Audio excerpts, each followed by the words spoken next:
Western Nebraska Pioneers will play host to the El Paso County Baseball Miracles. These two teams went head-to-head not just about 12 hours ago, a little over 12 hours ago. Somewhere as more like 18 hours ago, these two teams started off going head-to-head against each other as the Pioneers were one run off of setting the program record for the Pioneers for most runs in a game as they took down the Miracles by a score of 23-4 in yesterday's ball game. Looking to put on that same kind of show today are the Pioneers, trying to make ground on the Fort Collins Foxes, who are sitting at 11-2 on the season. Pioneers right there, just a couple of games behind them, trying to make ground on them here in those standings. Logan Hunter along with you here. I'll be the one to guide you through this baseball game today, as we are about 15 minutes or so away from first pitch, just getting ready to get started here. The Miracles and the Pioneers, these two teams getting ready to do battle and go back and forth. Pioneers looking to make it a little two-game sweep. Miracles looking to split the series here against the Pioneers. We're just getting started here on the High Plains Spas and Recreation pregame show. We come back, talk a little more about what to expect here between these two teams. You're watching the Front Range League Network and listening to High Plains Spas and Recreation pregame show on KNEB.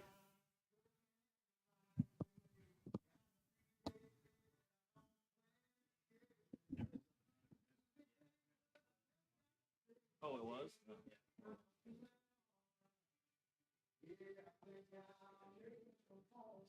What's that? Sorry.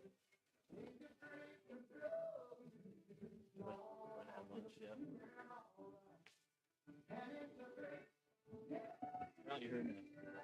You heard him.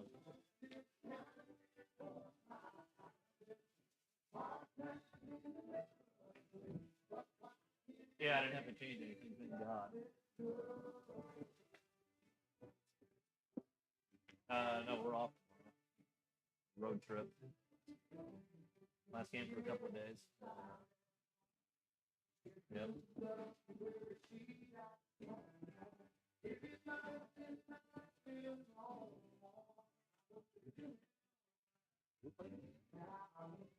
Oh, wait.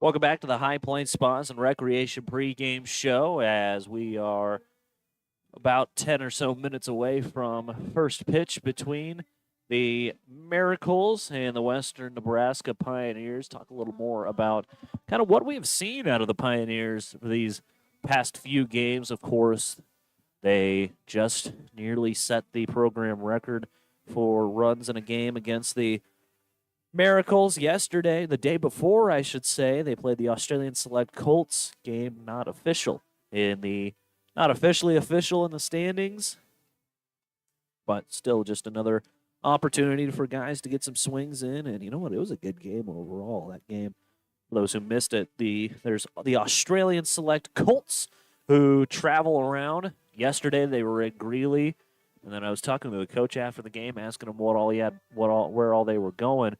So they had this game here against the Pioneers back on Friday, went to Greeley yesterday, and then they were taking a trip down the West Coast and playing some teams out of the West Coast League.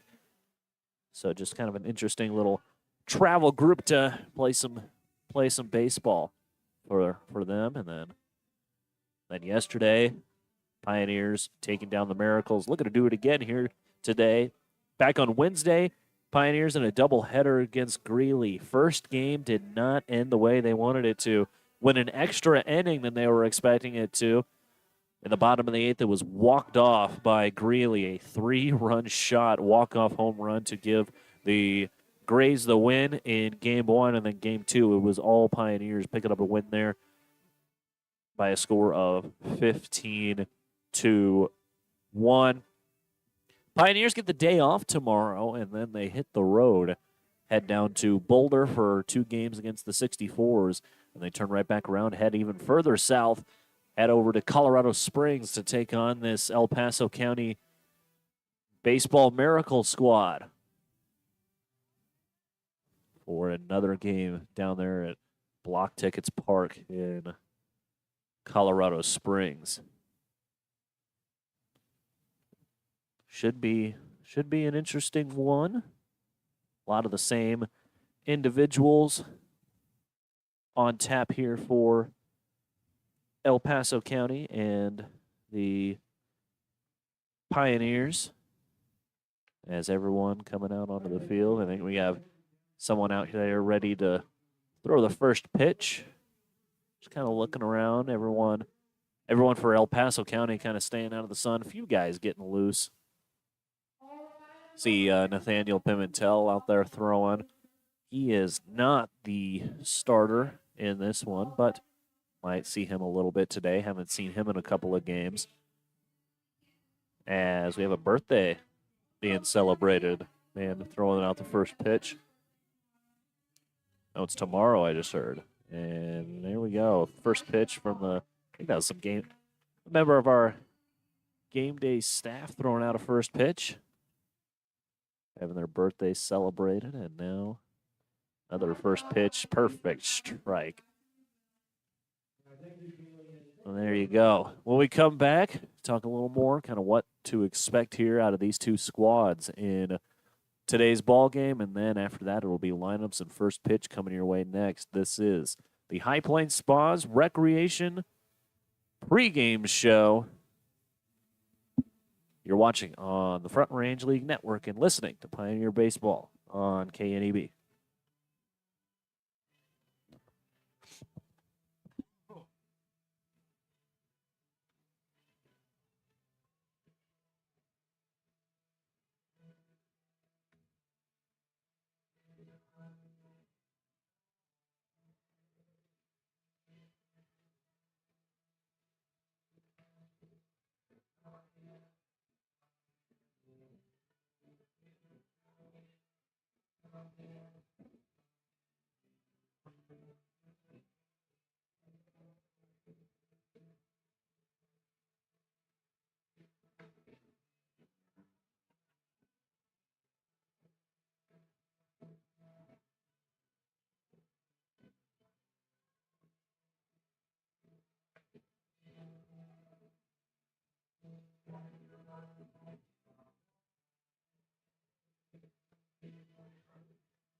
Welcome back to Oregon Trail Park as these two teams ready to go head-to-head for the second time in 2 days. Of course, the Pioneers looking to pick up the season sweep. And the main thing that I believe is going to be the difference, going to be the main thing that sets these two teams apart, it's all about, as it has been in the past, who can get off to the fast start.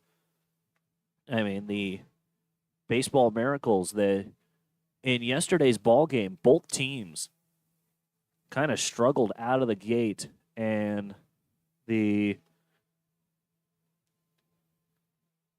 Pioneers went 3 up, 3 down, as did the Miracles. They did not get a run across in the first inning. Miracles actually had an early lead in the top half of inning number 2 after 1 run in the top of the second. Then the Pioneers turned that into 3 runs into the bottom of the second, and then it was just poured on from there. Miracles got it within a run in the top of the 4th, but then Pioneers ended up putting the hammer on them as they put up 10 runs in the Pioneers put up 10 runs in the 5th and 7 runs in the 6th in yesterday's ball game. So as mentioned, it's going to be all about who can get to that who can get off to the early start the quickest. As these two teams about ready to get set, plate meeting has been conducted and has broken apart. We're still waiting for lineups to be announced to the home crowd.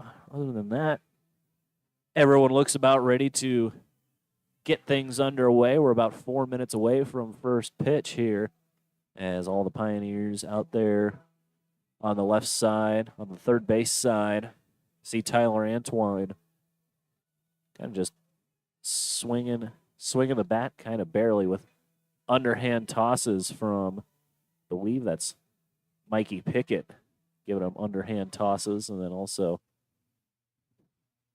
Cooper Gorecki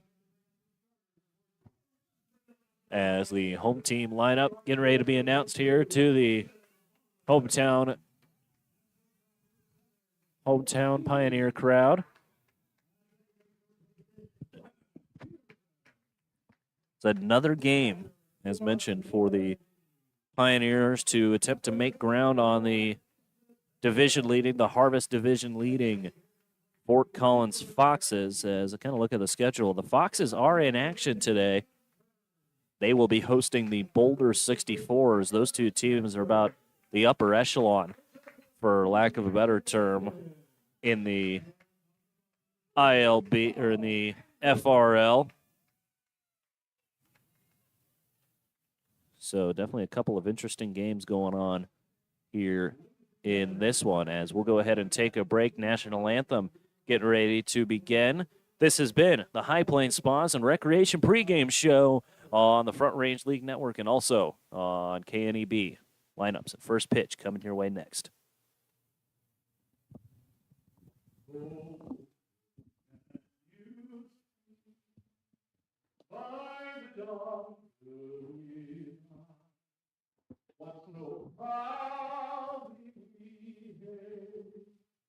At the twilight lasting, cross bright and bright star, through perilous fight, all around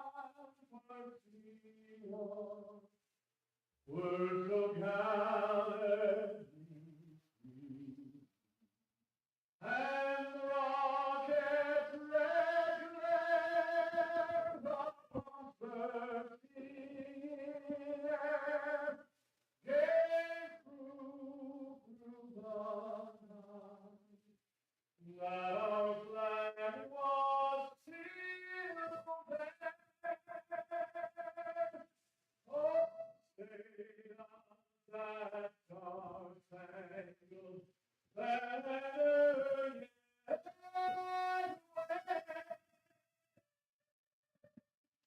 for the land of the free and the home of the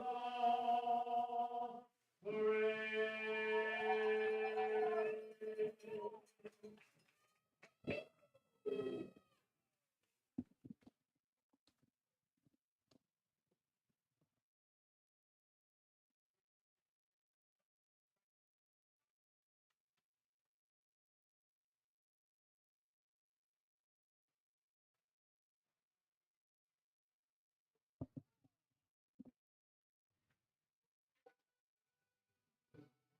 Welcome back to Oregon Trail Park as we are about ready to kick this ball game off.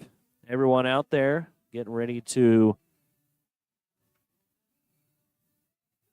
get ready to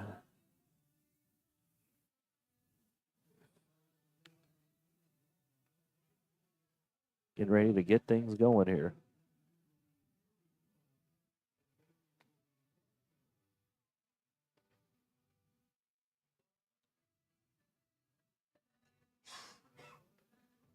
As we'll go ahead and give you the starting lineup here for the Western Nebraska, for the El Paso County Baseball Miracles, as they are the visiting team on the scoreboard in this one. Leading things off and playing over at first base will be Austin Rees. Jansen Roberts batting second, playing third. Batting third and playing center field will be Maddox Stoll. In the cleanup spot playing in left field is Bryson Martinez. Ethan Steer will be batting fifth, and he's playing in right field. Eli Jefferson will be in the sixth spot. He's playing second base. Jeremiah Lucero is batting seventh, playing at shortstop. Batting eighth and doing the catching will be Luis De La Cueva. And last but not least, batting ninth and doing the DHing for El Paso County will be Maverick Alcaria. Man on the mound here for the Western Nebraska Pioneers will be Paul Pandero, as there's a conference going on at the mound between Easton Babe and Pandero, and now trainer Isaac has come out and is going to talk to Pandero. Did something happen during warmups? As Isaac coming over, he's massaging a muscle of some sort. Did he tweak something during warmups? Well, Pandero, he is a right-handed pitcher. He is from Scottsbluff, Nebraska, plays college ball at Fort Hays State, previously played at Pittsburgh State. And is he going to make the start today? He's scheduled to. They're looking at him, and he is coming off the mound. I don't know what happened, but Pandero is coming off the mound. Is there going to be a new starting pitcher? As someone else has popped out of the dugout.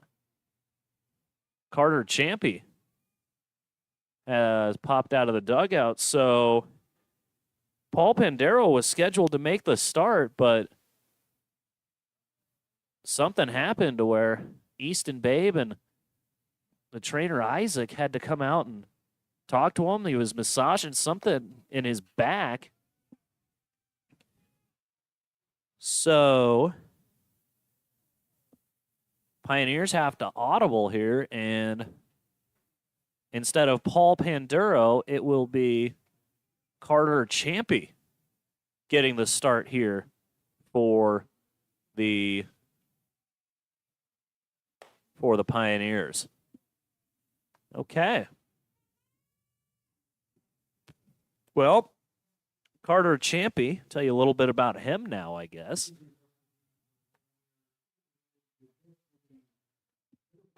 Champy is from New Bern, North Carolina, and he plays his college ball at Maryland Eastern Shore. And he has now been named the emergency starter for the Western Nebraska Pioneers. Odd set of circumstances here. Champy, he's appeared in 4 games. He has made 1 start. This will be his second. Has thrown 11 2/3 innings. No wins, no losses, no save opportunities for him. In 11 2/3, he's only given up 9 hits, 5 runs, 3 of those earned, 15 strikeouts, and 8 walks for him. A solid 2.31 ERA here for Carter Champy. Only has 1 wild pitch, and batters are hitting .220 against Champy. So, interesting. very odd set of circumstances here for Western Nebraska, as Champy is going to get all the time that he needs to get warm here, as the assistant coach for the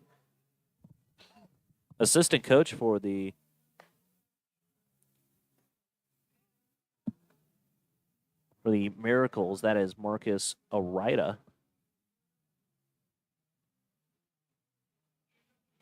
Arroyo, I should say, talking with the home plate umpire, and now we are ready to play some baseball here. So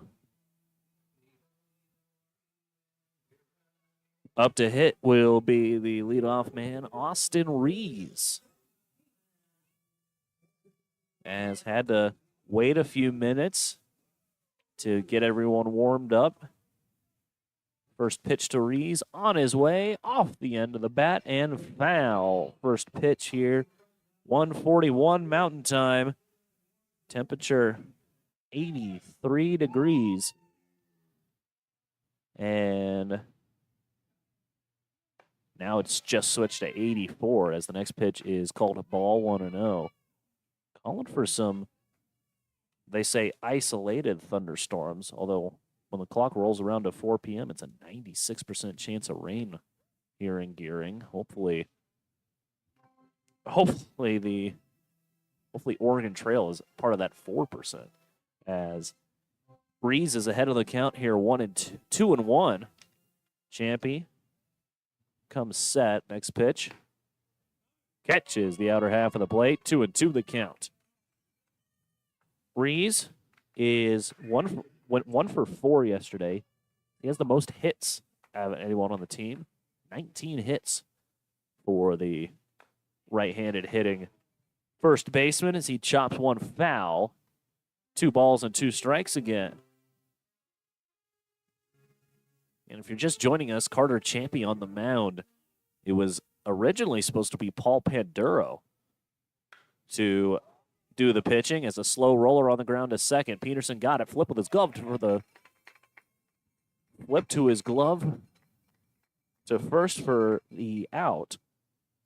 And there is the first out of the inning. With that, we'll give you the defensive alignment for the Western Nebraska Pioneers. They'll look like this defensively. In left field is Ben Kern. Brandon Jenkins, man center. Austin Marlin will be the right fielder. Tanner Lancaster playing third base. Jake Eady over at short as the first pitch to Jansen Roberts is hit back foul.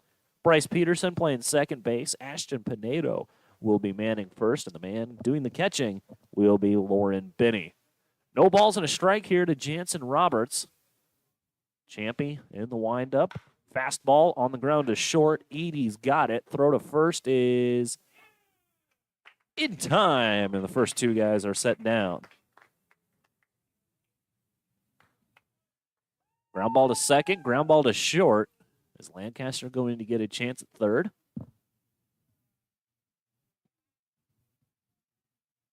Maddox Stahl will be the next to hit. He also played in yesterday's ball game where he went 1 for 4. Fastball in there for a strike, 0-1.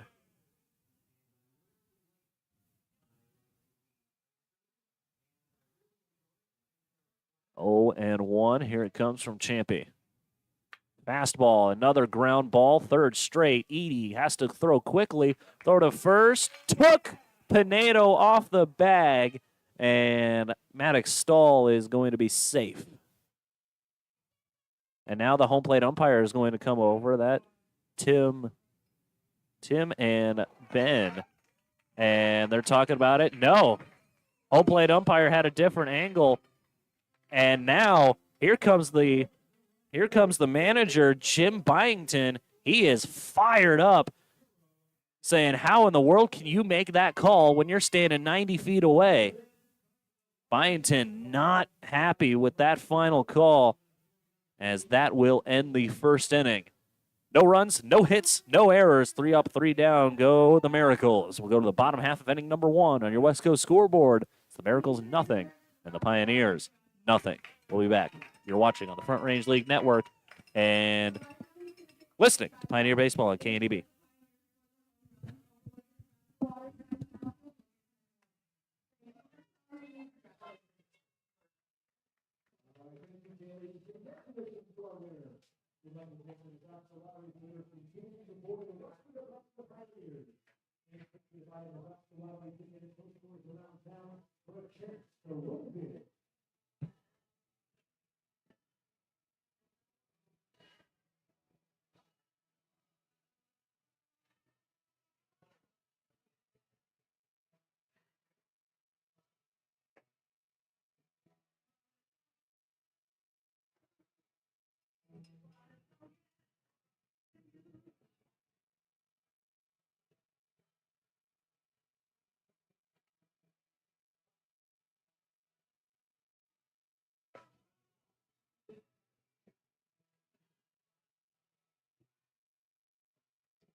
A potential controversial call out the final third out of the inning in the top half of inning number 1. Might be in for some fun today. We'll see. 3 up, 3 down with the Miracles. We'll go ahead and give you the starting lineup for the Western Nebraska Pioneers. They will look like this. Leading things off and playing in right field will be Austin Marlin. Jake Eady batting second, playing short. Bryce Peterson in the 3 spot. He is playing second. Batting fourth and doing the catching will be Lauren Binney. Ashton Pinedo finds himself in the 5 spot. He is playing at first base. Batting sixth and doing the DHing will be Cooper Gorecki. Ben Kern batting seventh in left field. Batting eighth and playing third base will be Tanner Lancaster, and Brandon Jenkins will be batting ninth and playing over in center. Man on the mound for the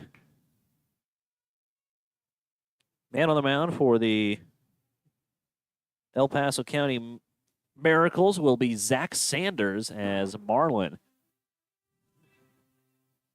still ahead of the count here as he chops one foul. 2-1 the count.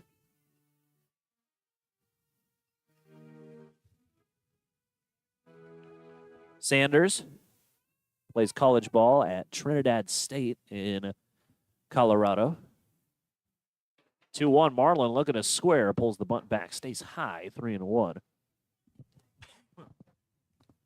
Marlin 2 days ago against the Australian Select Colts, he went 4 for 5 and was a home run shy of the cycle as Marlin swings and knocks one foul. Full count now here to Marlin. Jake Eady waits on deck. Full count opportunity. Chopper up the third base line, and we'll try it again at 3-2.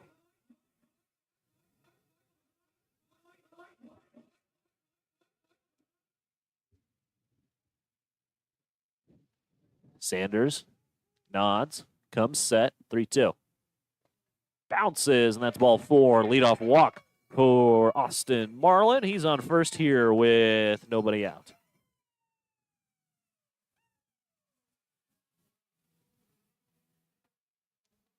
Leadoff walk drawn by Austin Marlin, and next to hit will be Jake Eady.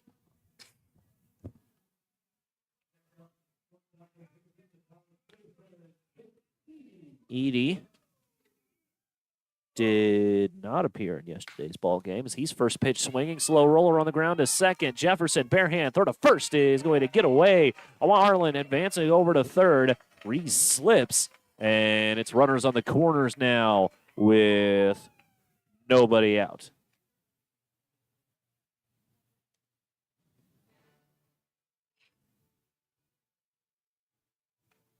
They will give a hit to Jake Eady. Don't disagree with that.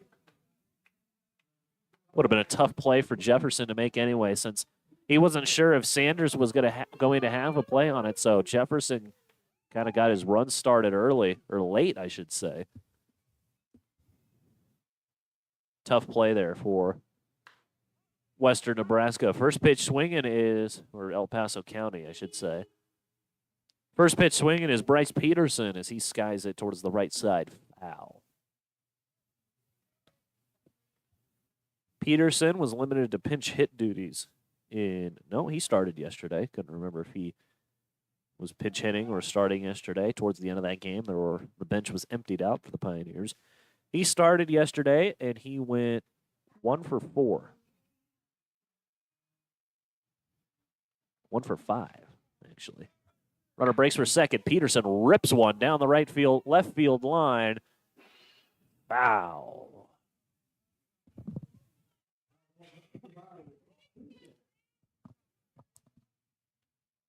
0-2 the count here to Bryce Peterson. Down in Colorado Springs, where he plays his college ball, he was hitting over 400.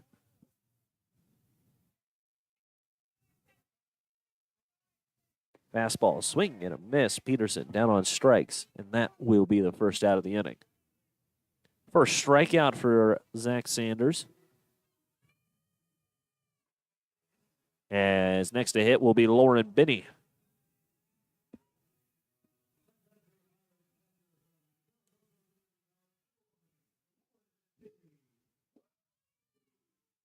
First pitch to Binney stays high, 1-0. Sanders didn't get the snap he wanted on that slider, I don't think. He was kind of snapping his fingers after he let that pitch go. Didn't get the break he wanted. 1-0. That pitch is a fastball that stays outside. 2-0. See these signs being thrown out by Easton Babe. We'll see if the hit and run is on here for the Pioneers. They are no strangers to that strategy. Hitters count here for the Pioneers backstop. 2-0. Runner breaks.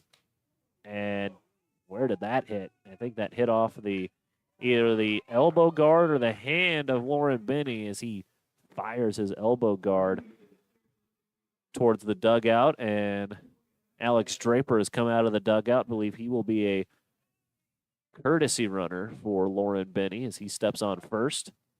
Comes over. He'll get a chance to shake it out over in the dugout.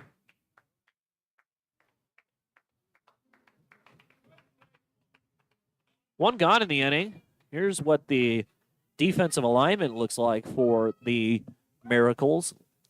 Left field, Bryson Martinez. Maddox Stull is out in center. Right field belongs to Ethan Steer.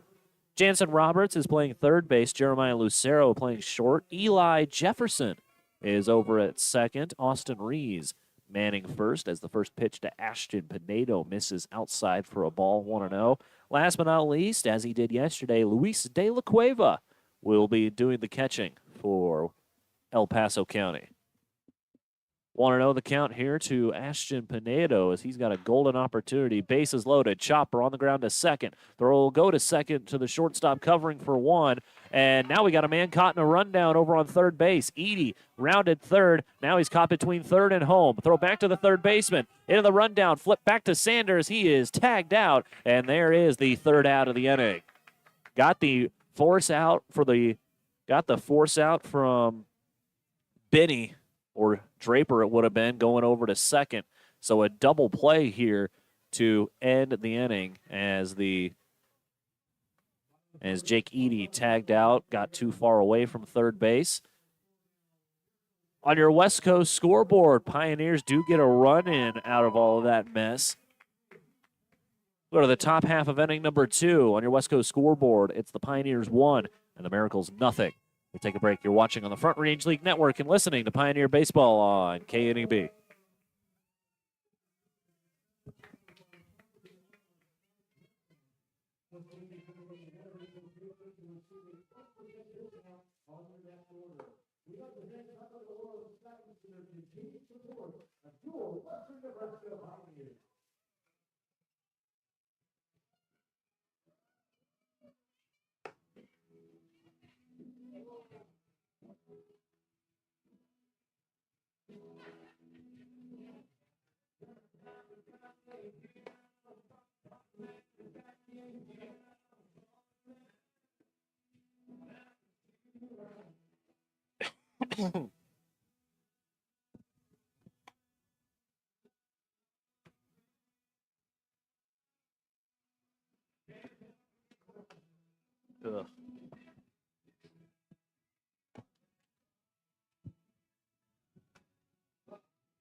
Top half of inning number 2 set to get going. Carter Champy, the emergency starting pitcher here for the Pioneers, as it was supposed to be Paul Penduro, the man to get the start, but he was taken out of the game during his warm-up pitches. Up to hit will be Bryson Martinez, as the first pitch to him is knocked foul, 0-1 the count.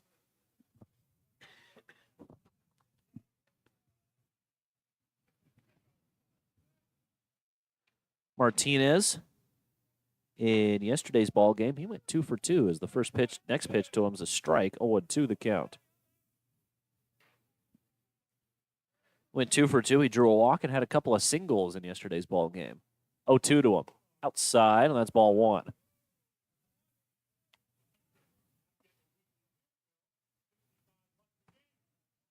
Ball and 2 strikes here to Martinez. Swing and a miss. Champy with his first strikeout of the ball game gets the first out of the second inning, and next to hit now will be Ethan Steer. Uniform report for the Pioneers. They are wearing their road blues, red letters, red numbers. Pioneers across the front trimmed in white, numbers in red, trimmed in white as well, with a number on the lower right corner and a big number on the back. They are in their home white pants, the red stripe down the side, and they are in their red socks as well. Next pitch to Steer misses high, 2-0 the count here. Pioneers are in their blue caps with the red brim and the Pioneer on the front. 2-0. Up the line, foul, 2-1 now.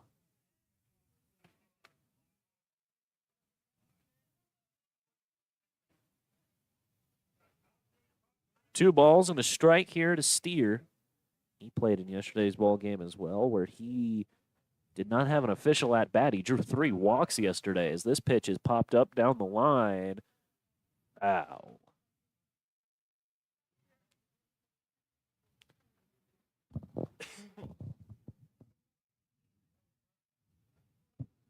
Two balls, 2 strikes. Here it comes from Champy. Next pitch. Got him looking. Third strike called.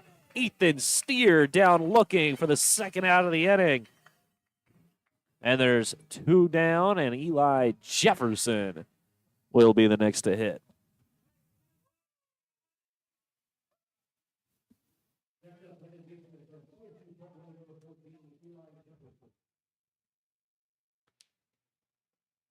First pitch, fastball, stayed inside. 1-0 the count.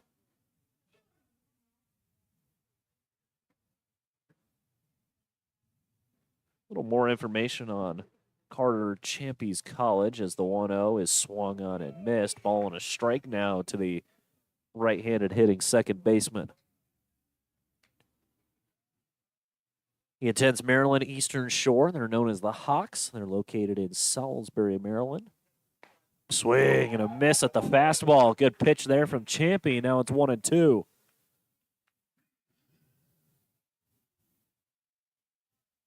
They played Division I ball in the Northeast Conference. 1-2. Upstairs. 2-2 now.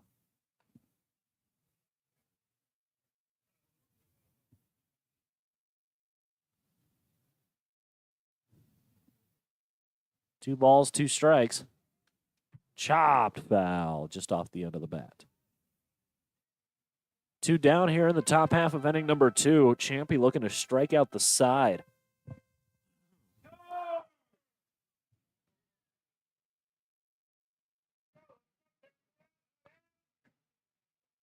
Champy gets the sign, the wind, kick, pitch. Down the line, foul. Down the right field line, foul.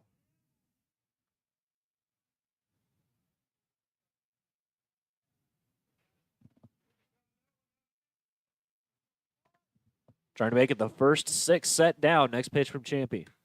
Down the line, foul. Good job here by Jefferson trying to stay alive in this AB.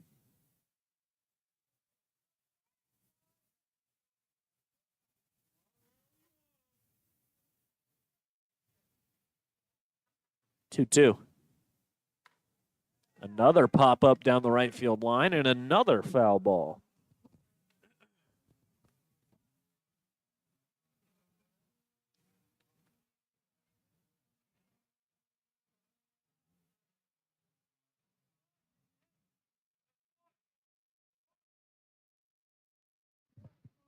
Two balls, two strikes. Here it comes. Fastball bounces to the plate. Count stays full, 3-2.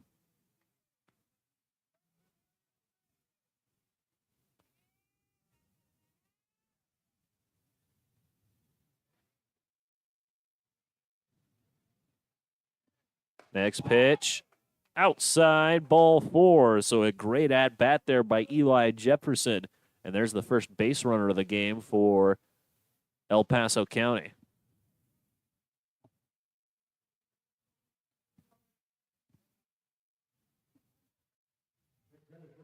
Two, 3, 4, 5, 6, 7.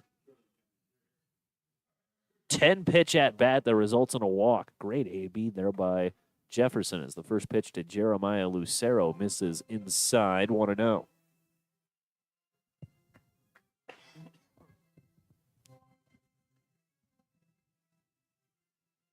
Champy comes set. Next pitch misses down and away. He does kind of quicken up his delivery, working out of the stretch. It's not that big of a pause between coming set and coming to the plate for Champy. So he has more of a difference between the windup and the stretch than I've seen out of most guys here in the league. Next pitch knocked foul. 2-1 the count here to Lucero.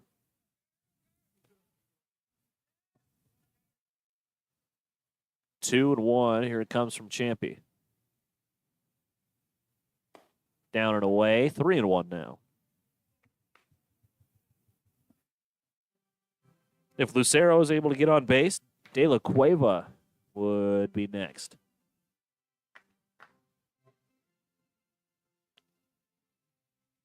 Three-one. In the air to right, Marlin tracking, and he finds it for out number 3. Miracles get their first base runner, but their first hit will have to wait. We'll go to the bottom half of inning number 2. We'll take a break. You're watching on the Front Range League Network and listening to Pioneer Baseball on KNEB.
Welcome back to Oregon Trail Park. Bottom half of inning number 2 set to get going. It'll be the 6, 7, 8 guys due up for Western Nebraska as Cooper Gorecki will be the one to lead things off. Zach Sanders still out there, ready to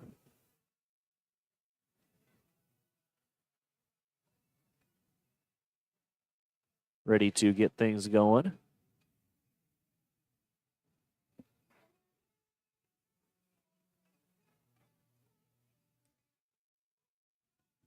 Gorecki, he did not play in yesterday's ball game. Got the day off.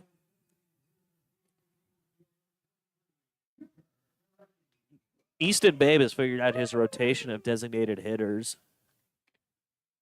It's not rare to see Gorecki in the DH spot as the first pitch to him is on the outer half for a strike, 1-0. Hem or Benny's a DH. From the catchers are mainly the DHs as the next pitch misses low, 1-1 the count.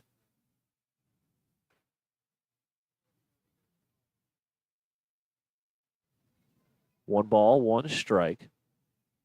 Sanders getting the signs and time called by Gorecki.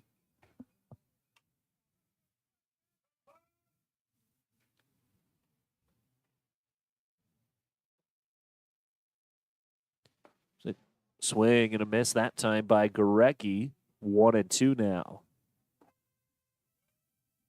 He is from Bakersfield, California. Plays his college ball right there at Cal State Bakersfield. 1-2. Too high, 2-2. Cal State Bakersfield in the name. They are located in Bakersfield, California. They are known as the Roadrunners. As Gorecki swings and misses at that pitch, he's down on strikes for the first out of the inning. Second strikeout for Sanders.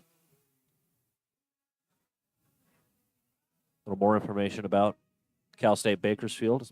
They played Division I baseball in the Big West Conference, and they were eliminated in their conference tournament this year.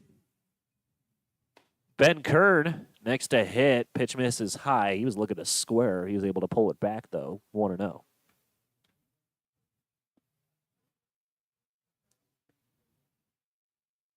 One ball, no strikes. Kern digging in here. First start in a while for him as the next pitch misses for a ball.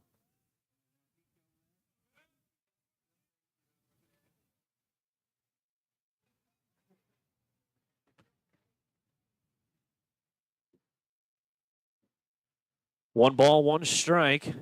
Here it comes from Sanders. Next pitch.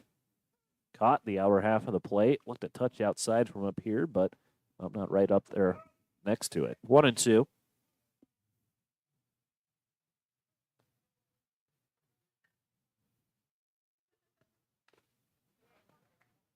Kern swings, taps the pitch foul. 1-2 now.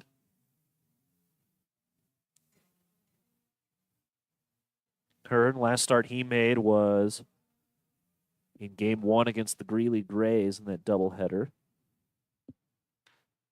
Kern swings at the next pitch he sees, knocks it foul. 1-2 still.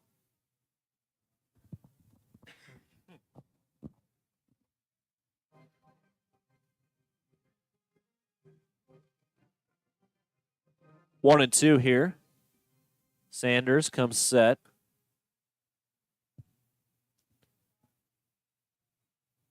Next pitch. Got a piece of him. Did he swing? Yeah, home plate umpire says Kern swung, so it's back-to-back strikeouts for Sanders.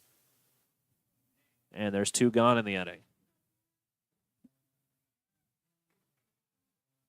Tough break there for Kern. You could tell he wasn't sure if he wanted to swing at it. It was about a half swing, but went too far around and called out even after the pitch hit him, as that was the third strike. Tanner Lancaster will be next. Sanders looking to strike out the side here. First pitch swinging is Lancaster. He'll knock it foul, 0-1.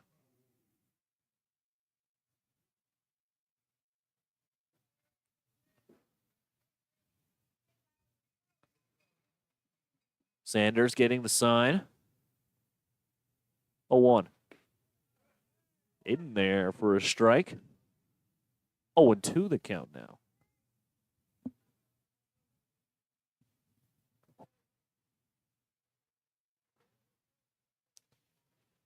No balls, two strikes. Here it comes. That fastball misses outside. 1-2 now to the Pioneers' third baseman.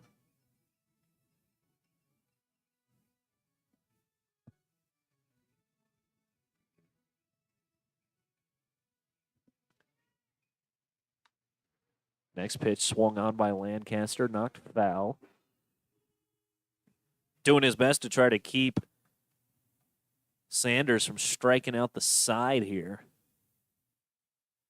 Still down in the count here, 1-2. 1-2, good breaking pitch. Better eye by Lancaster, 2-2 now.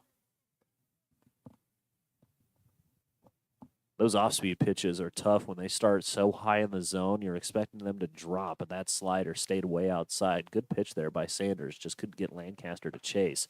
Next pitch is a fastball, stays high. Lancaster not biting. So from 0-2, it's now 3-2.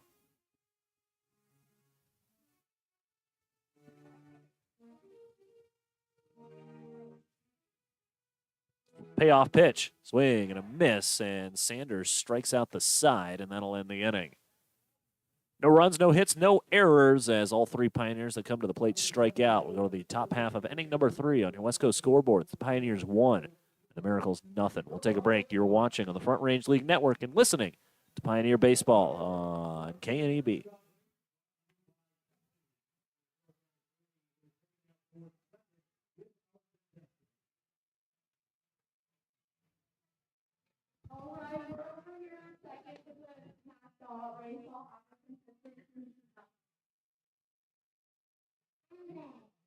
And she's going to race higher today. They're going to start right around players to stop with Riley. Are you guys ready? Set, go!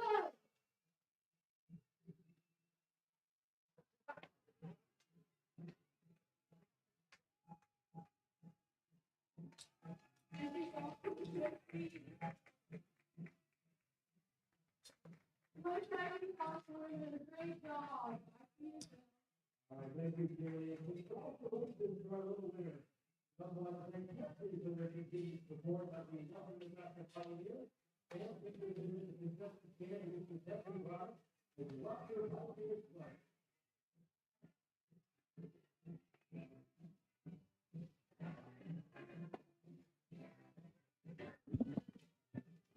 Top of the third, set to get going, as it'll be the 8, 9, and 1 hitters due up for El Paso County. They've only been able to muster one base runner here in these first couple of innings.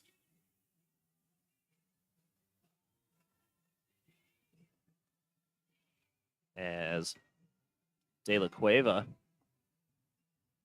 he's the catcher, struggling to get, takes a while to get that catcher's gear off, and then here you go. You got to lead off the inning too, man. He had to scramble in the dugout to find his batting gloves. He's still putting them on as he digs in.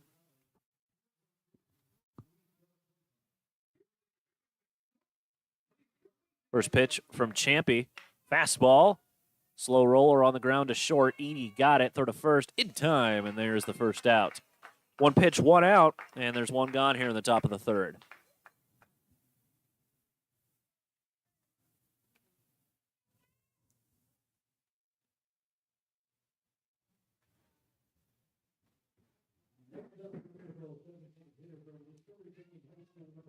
Say, folks, summer 2025 is the inaugural season of Front Range League Collegiate Baseball. Summer woodbat baseball played along the Front Range of the Rocky Mountains in Colorado and Nebraska. Visit frontRangeLeague.com for schedules, standings, stats, and more. That's frontRangeLeague.com. Maverick Alcaria is the next to hit. First pitch was a strike. Next pitch misses low. Counts evened up at a ball and a strike. 1-1. Fastball, swing, and a miss. 1-2. Champy looking for strikeout number 3. He will get it as the next pitch is in there for a called third strike.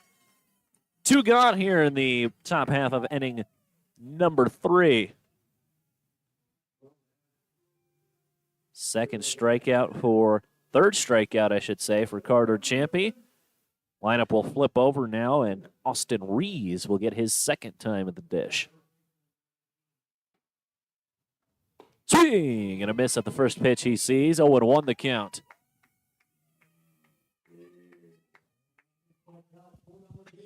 Rees has been a designated beer batter if he strikes out. Cheap beer for everyone in attendance.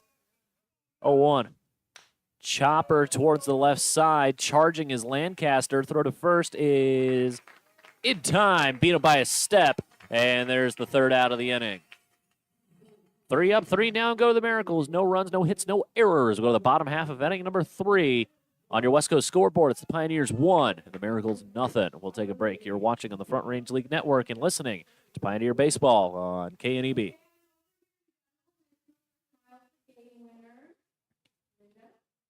And today she's going home with a gift sponsored by Gering Family Dental. Thank you for coming out.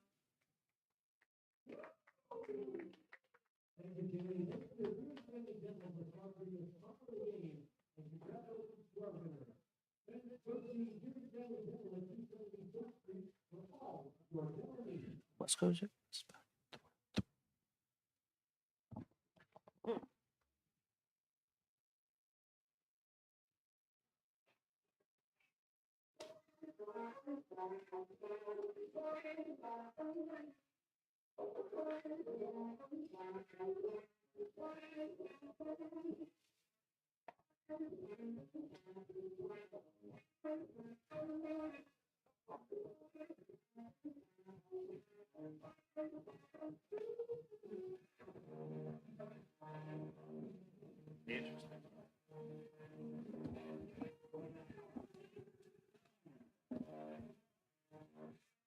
Welcome back to Oregon Trail Park as we're beginning the bottom half of inning number 3. Just saw this. It says tweet from baseball writer Jeff Passan. There's game 2 of the College World Series going on right now. Looked at the score not too long ago. Let's get an update on that. As on the game 2 of the College World Series going on in Omaha. LSU taking down Coastal Carolina right now. It's the top of the 5th, 5-1. If LSU wins that, they're national champions. As Brandon Jenkins, he's the only man who hasn't bat so far here in the Pioneer lineup. He'll lead things off in the top half of inning number 3. First pitch misses, up and in. Has to duck out of the way, 1-0. There's a tweet from Jeff Passan that says there are very few combination of words in the English language that warrant ejecting a coach from an elimination game in the Men's College World Series. As Jenkins hits one on the ground to second, off the glove of the shortstop, actually. And it's going to be, let's see, what are they going to rule it here? Jenkins on first. Looking at the scoreboard, they will call it an E6. Don't disagree with that. Jenkins on first after the error. So yeah, there are very few words in the English language that warrant ejecting a coach from an elimination game in the Men's College World Series final, and yet Coastal Carolina's Kevin Schnall and first base coach Matt Schilling just got run in the first inning. Austin Marlin drops a bunt down, and he speeds all the way to first. A bunt single for Austin Marlin, and now look out. Might be breaking the game open here as Marlin goes 1 for 1 today. Drew a walk to lead off the first inning for the Pioneers in his first plate appearance. Now he's on base in back-to-back plate appearances. As Jake Eady will be the next to hit.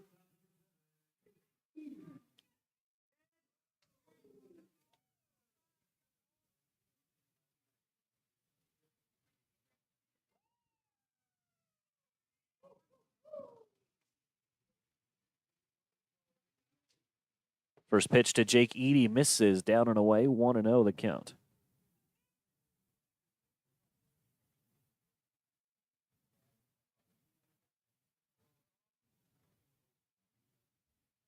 One ball, no strikes here to Eady. He is 1 for 1. He's got a single so far here in this one.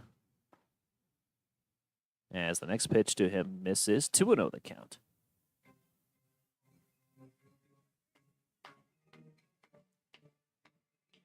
Eady, he is from Storm Lake, Iowa. Plays college ball in Buena Vista University, which is also in Storm Lake. Well, fun fact about him as the 2-0 comes in. Misses outside, 3-0. In high school, he was a 3-sport athlete playing golf, basketball, and tennis. Lettered 3 times in both basketball and golf and was a 4-time letter winner in baseball, as the next pitch is on the inner half for a strike, 3-1 the count. So he was also an all-district golfer in high school back in Iowa. 3-1 the count to Edie.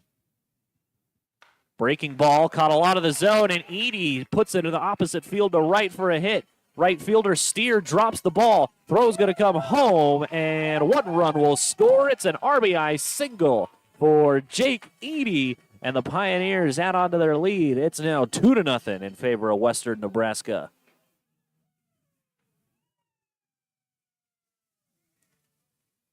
Two at-bats, two singles for Jake Edie, and also an RBI for his credit now, as next to hit will be Bryce Peterson.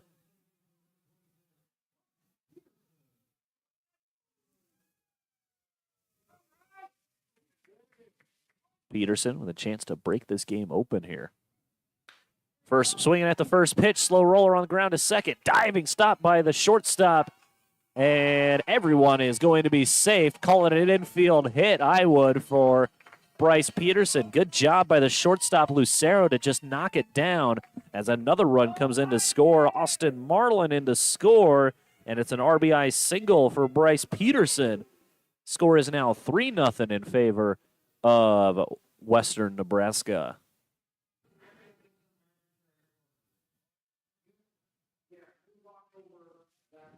Time called here as head man for the Miracles will have a conference. Coach Mike Babe standing as the first base coach, waving around all the equipment that everyone's handed to him for the singles. And Mikey Pickett has run out. And Mike Babe checking his pockets, making sure he's got nothing else. Says, all right, I'm good.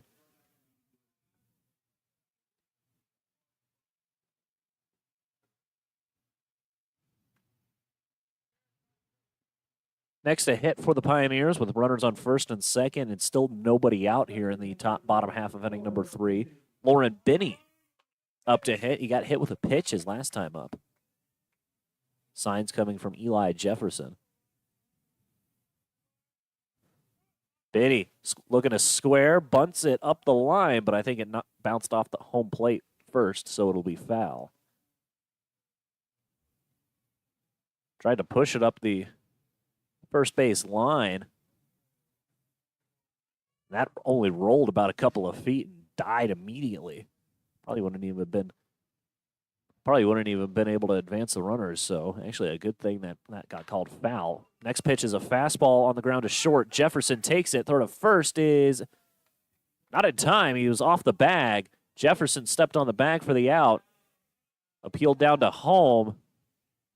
On first, was he able to stay on the bag? Yes, he was, says the home plate umpire. So that's the second time we've had a question about that. Home plate umpire there, calling him out there. Man, imagine if he got called safe. So it's a double play that Lauren Binney grounds into. 2 gone in the inning as Peterson out trying to advance to second.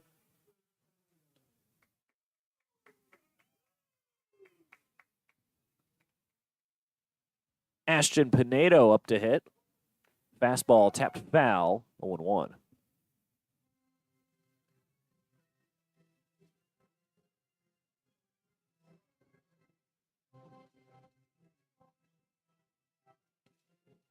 Pinedo grounded into a fielder's choice. And it was also his at-bat where Jake Edie got thrown out trying to score. Pitch right back to Sanders. It's an RBI single for Ashton Pinedo. Man, that was really close to coming back and getting Sanders. Good thing he was able to get out of the way of that. It's a 2-out single and an RBI single for Ashton Pinedo, and the Pioneers extend their lead. It's now 4-0.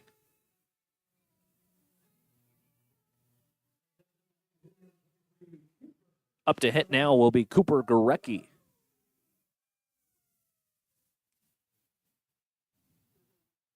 Gorecki, first pitch swinging high and deep down the left field line. If it stays fair, it's gone. It is foul.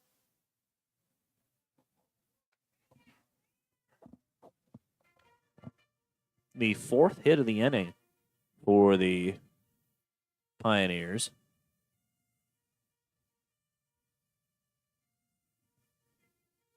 Gering down in the count here. Should have 5 hits on the board.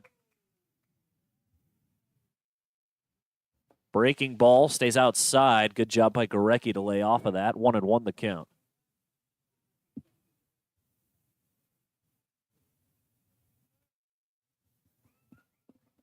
Ball on a strike to the Pioneer DH.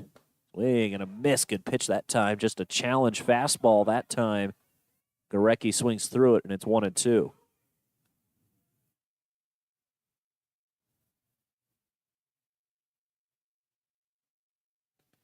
One ball, 2 strikes.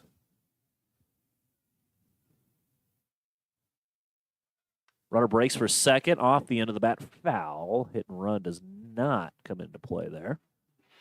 It does not work the way that they intended it.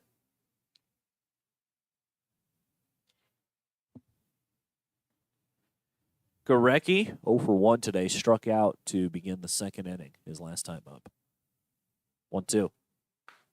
In the air to left, coming over is Martinez. I don't know if he's going to get there. He is not going to get there. It'll get down for a base hit. Rounding second on his way home. Here comes Pinedo looking to score. He will score. Gering advances to third. Call it a double. An RBI double for Cooper Gering. Although I believe they'll probably credit him with a triple. I'm sure he's not too upset about getting that. As next to hit will be Ben Kern.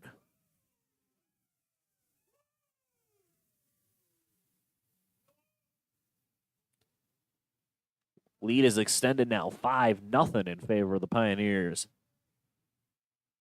Ben Kern, first pitch swinging, popped it up and popped it foul. It hits off the press box. 0-1 the count. They do credit him with a triple.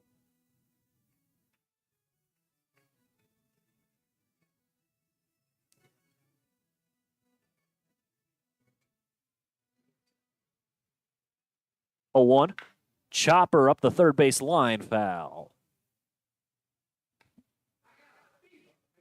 Kern is 0 for 1. He struck out his last time up.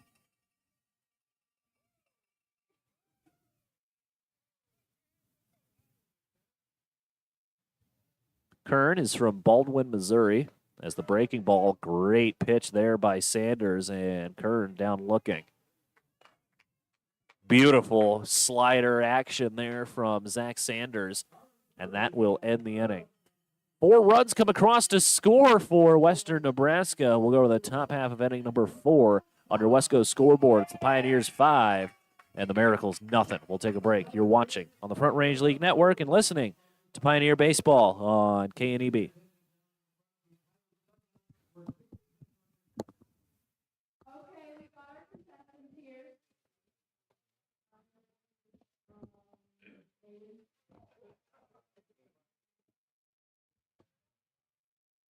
And they're going to do the taco sauce today. So they each have 3 tacos, and they're going to toss them over there. Are you guys ready? Oh, so close. You got to get closer.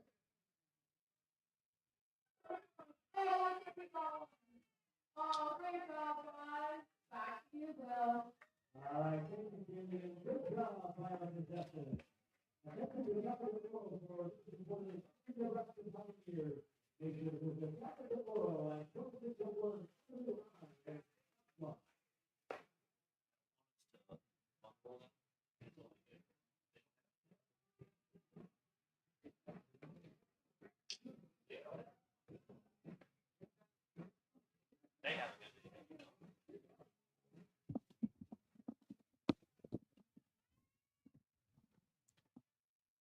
Top half of inning number 4 is set to get underway as it will be the 2-3-4 guys due up for El Paso County.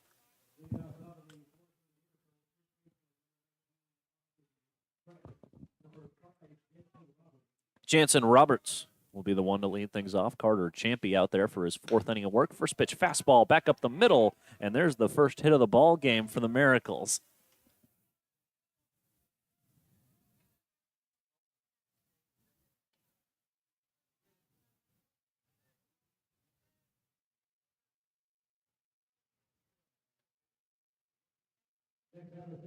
Leadoff single for Roberts will bring up Maddox Stoll.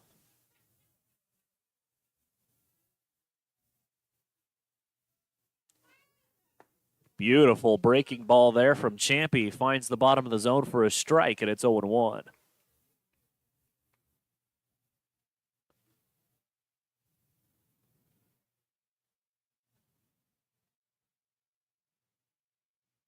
A 1 from Champy. Swing and a miss, and now it's 0-2.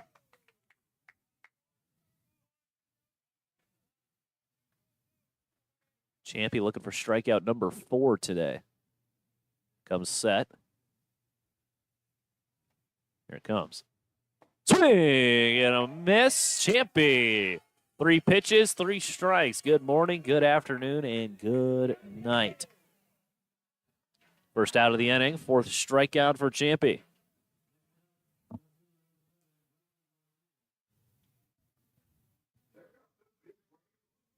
Up to hit now will be Bryson Martinez. He's first pitch swinging. Down the line foul, 0-1. Martinez led off the second inning with a strikeout.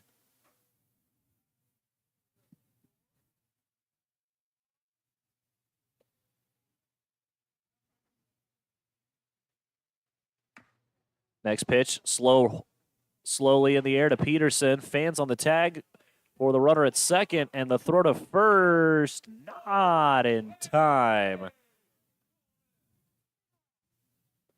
Peterson saying, come on, there's got to be an out somewhere, and here comes Easton Babe.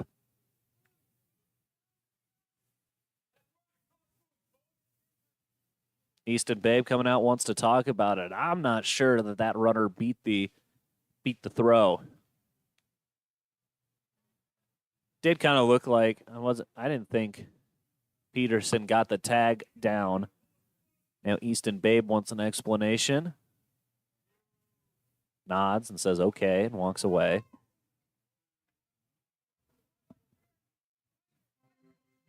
I find typically that those discussions don't amount to much. And more often than not, the head coach that it goes, the opposing head coach, either way disagrees as the next pitch is in there for a strike. So I guess give Martinez a single.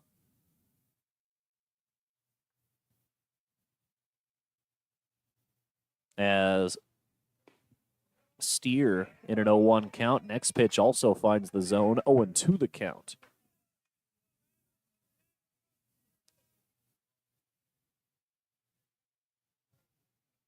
Steer struck out looking his last time up. Next pitch stays outside. 1-2 now.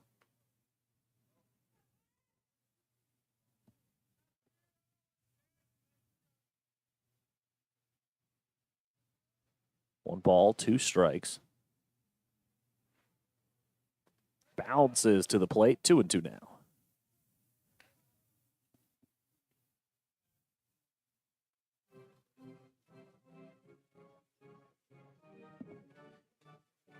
Two balls, 2 strikes.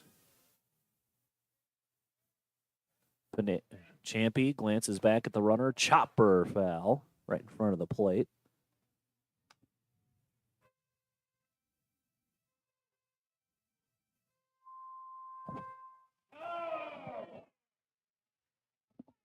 Runners on first and second here with only 1 out. Here's the 2-2 from Champy. Chopper back to him. Glances over to third. Only play will be to first, and there is the second out of the inning. Wise to just take the sure out, as yes, you do have 2 runners in scoring position now with Eli Jefferson coming to the plate, but all you need is 1 out.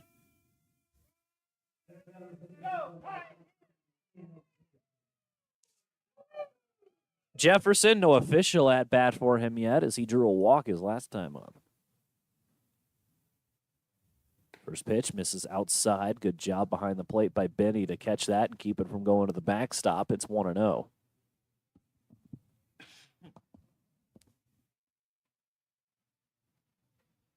No, they did retroactively. I think they called an error somewhere on Bryce Peterson. I'm not sure I agree with that. 2-0 the count.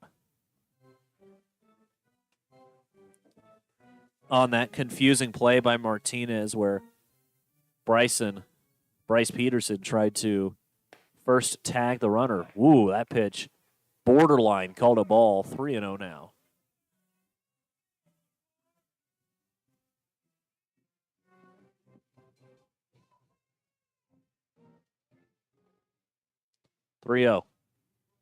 Ducks out of the way. Jefferson has to. It's a 4-pitch walk, and the bases are loaded now.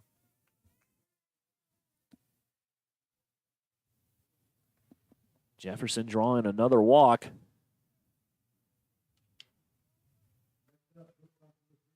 Second time he's done that. He went 0 for 3 yesterday. So definitely a change of pace for him.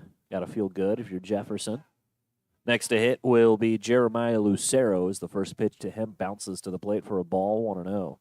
And now time's called. We're going to get our wires straight.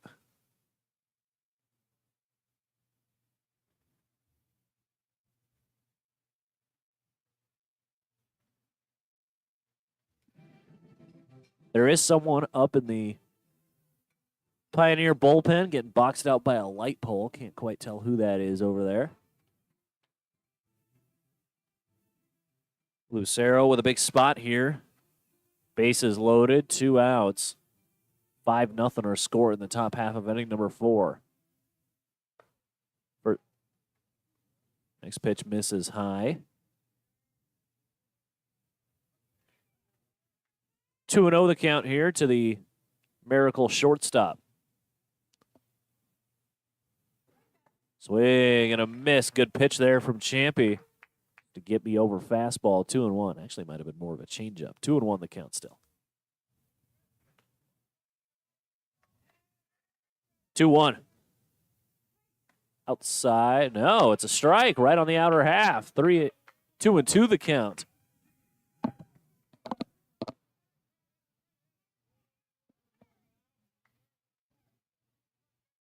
Two balls, 2 strikes. Swing and a miss. Carter Champy bounces back and leaves him loaded. 5th strikeout of the day for Carter Champy. None bigger than that, as that'll end the inning. Miracles leave them loaded. We'll go to the bottom half of inning number 4 on your West Coast scoreboard. It's the Pioneers 5 and the Miracles nothing. We'll take a break. You're watching on the Front Range League Network and listening to Pioneer Baseball on KNEB.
Welcome back to Oregon Trail Park as we begin the bottom half of inning number 4. Zach Standers still out there, going for his 4th inning of work.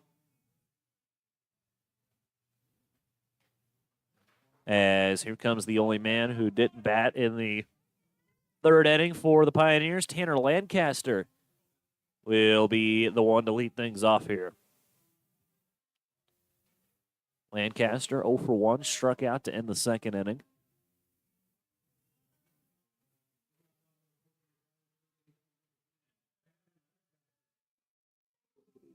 Lancaster looks to square. He bunts the ball back, and it'll be foul.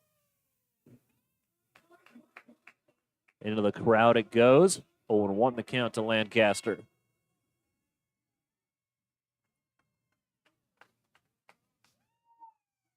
He is from Castle Rock, Colorado.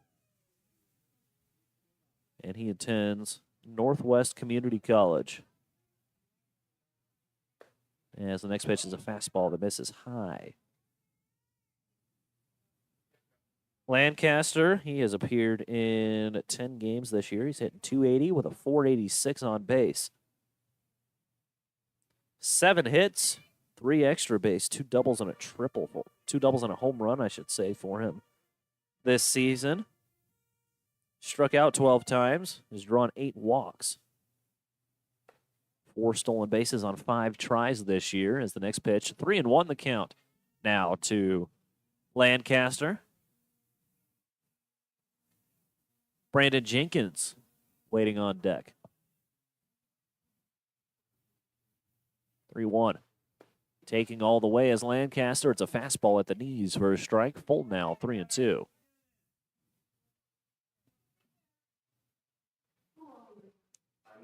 It's an interesting kind of set of circumstances here for the Pioneers. At one point, as the next pitch misses high, ball 4, Lancaster works a walk. At one point, I had it written down somewhere. Near the start of the year,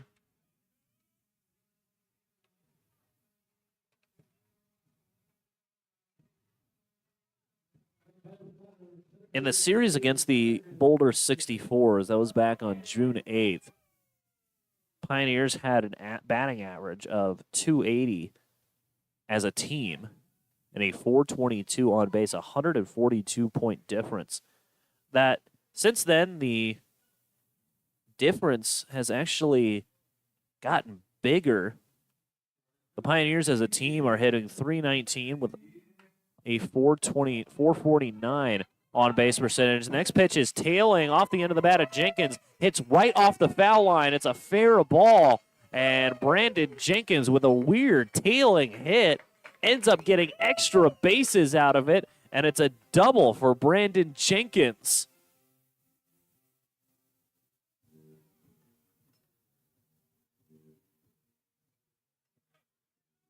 What a weird hit there by Jenkins. Able to get extra bases out of it.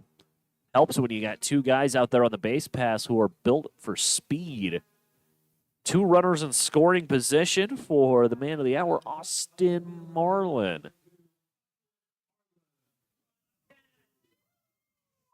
Marlin 1 for 1 today, singled and came around to score his last time up.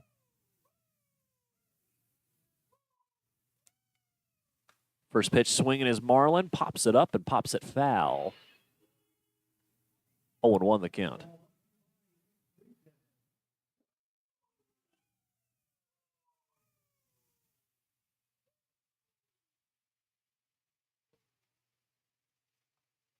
Marlin down in the count here. 0 for 1. Next pitch misses outside. 1-1 the count.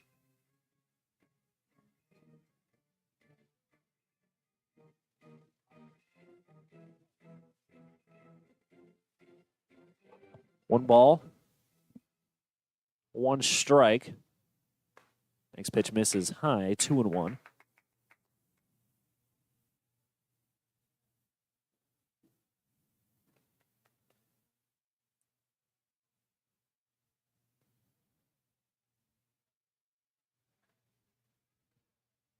Two balls and a strike. As a pitching staff, the Miracles, as the breaking ball barely misses outside, 3-1.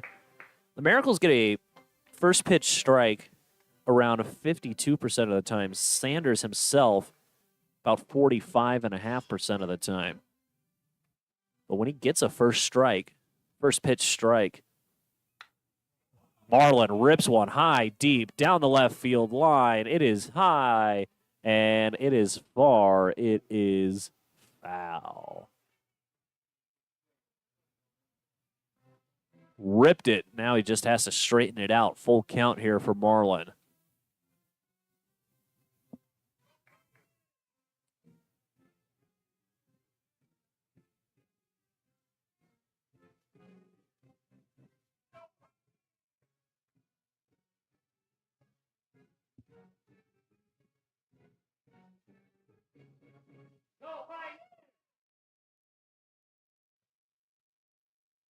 3-2. Here it comes. Inside, ball 4. So Marlin able to work the count and draw his second walk of the ball game. That'll load the bases, and next to hit will be Jake Eady.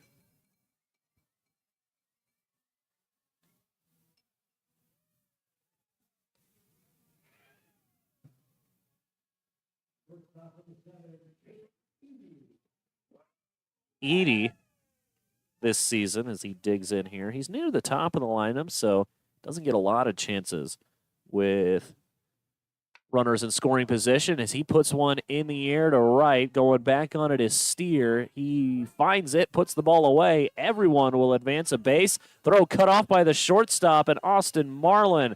Oh, what a play by Jeremiah Lucero. Throw was looking to go into third. Lucero was able to jump up. Austin Marlin, and I'm sure the entire Pioneer bench thought 100% that ball was going straight to third. But tough break for Marlin. Eady, sacrifice fly, turns into a double play.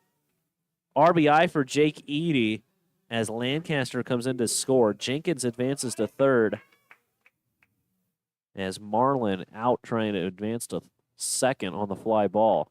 Look out, Bryce Peterson as the first pitch come up and in on him, and it's 1-0.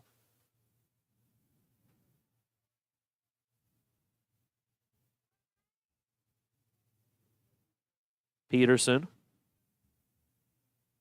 hitting .304 with runners in scoring position, and he'll help out his average there as he puts one into left field for a base hit. It's an RBI single for Bryce Peterson. Second time he's done that today. And another run in to score. Pioneers extend their lead. It's now 7-0.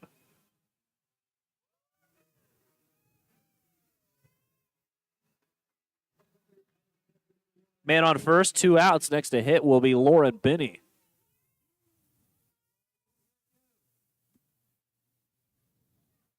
Binney 0 for 1 today. Next pitch misses low, 1-0.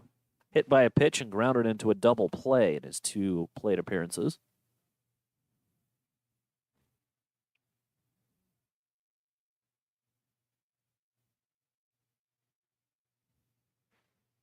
.10 misses, 2-0.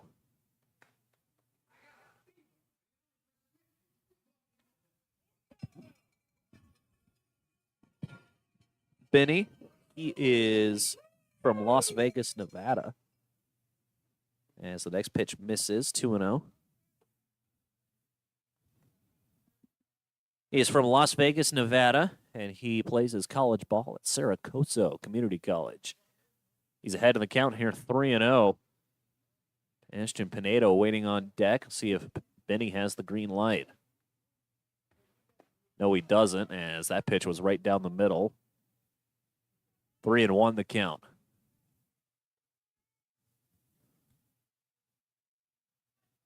Binney, the 6th batter to come to the plate here for Western Nebraska in the inning. Ahead of the count here, 3 balls and a strike. He swings, and that'll get through for a base hit. Hard hit single for Lauren Binney. Peterson will put the brakes on at second, and it's first and second now with 2 outs, and next to hit will be Ashton Pinedo.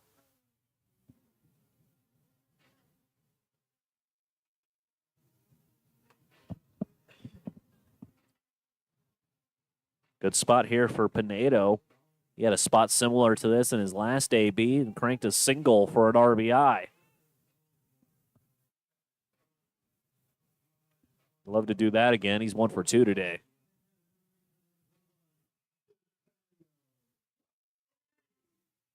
He's the one who hit the ball right back where it came from.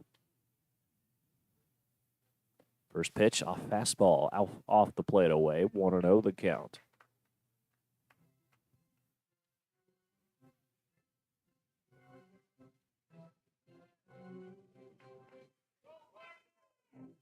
The count here to Ashton Pinedo.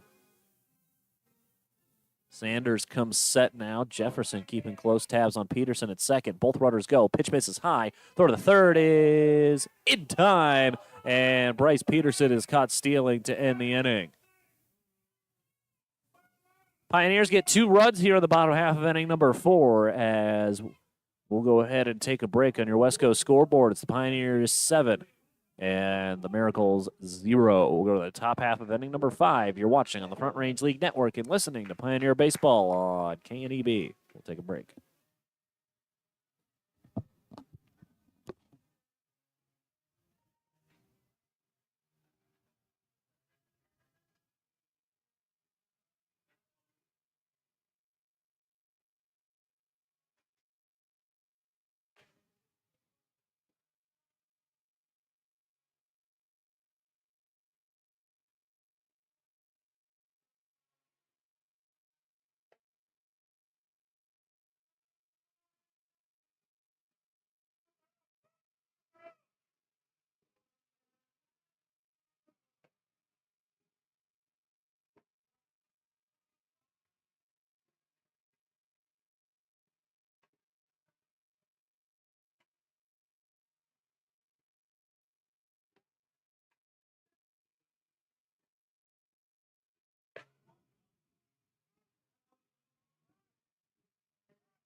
Top half of inning number 5 set to get going. 2 runs across the score in the bottom half of the 4th for the Pios as they hold on to a 7-run lead. Carter Champy out there for his 5th inning of work.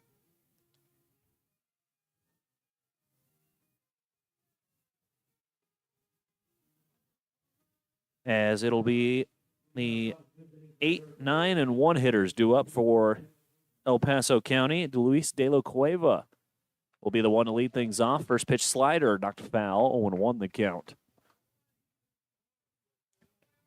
Say, folks, all Front Range League game stream on the Front Range Baseball Network on YouTube. Follow us on YouTube at Front Range Baseball Network. 0-1. Swing and a miss. Good pitch there by Champy. 0-2 the count now. Champy looking for strikeout number 6 as De La Cueva steps out, comes back in. 0-2 pitch on its way. Too high. Can't get over to chase. 1-2 now.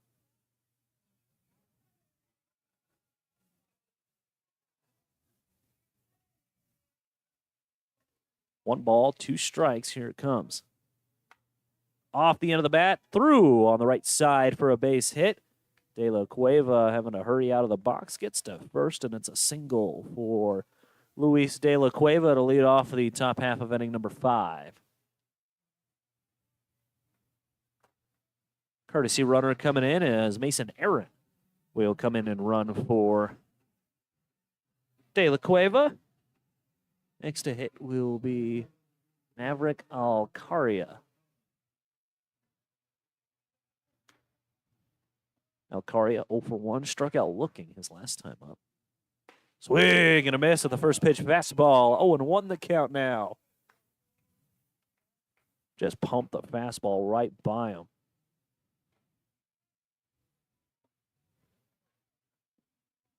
Champy comes set. Next pitch stays inside. Good breaker there, just off the plate.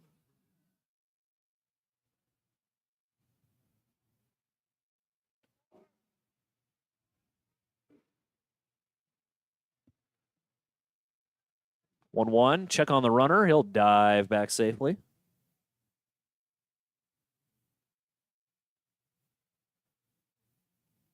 Champy's at bat, when it comes to some at bats, about half of the at bats that Champy has end in 3 pitches or less.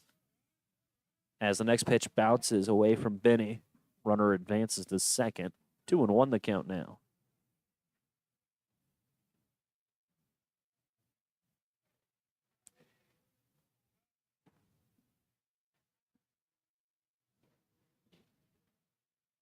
Champy also, when he gets a first pitch strike, as the next pitch misses inside, when Champy gets a first pitch strike, he sets down that batter about 76% of the time. Pioneers as a team, about 2/3 of the guys that they get first pitch strikes on end up getting out. 2-1. On the black, called a strike. 3-2 the count.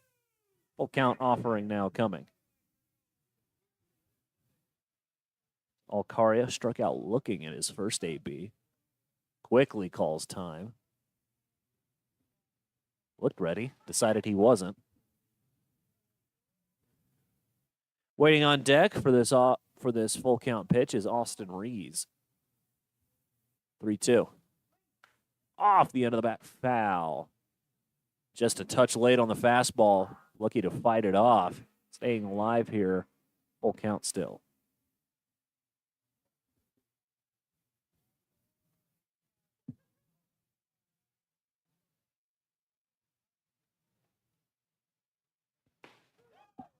Next pitch. Got him. Looking. Strike 3 called. Got the fastball. I think he swung through it. Was looking down at my scorebook when that pitch was offered.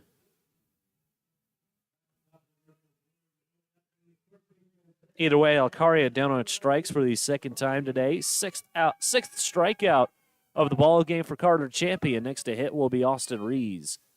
First pitch, fastball, hit back foul, 0-1 the count. Rees 0 for 2 today, couple of ground outs for him as we're beginning the third time through the order for the Miracles.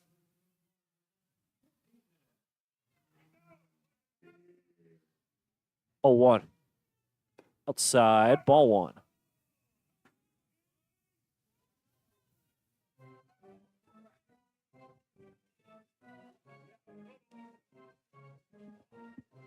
One ball, one strike. Runner on second here, one out in the inning.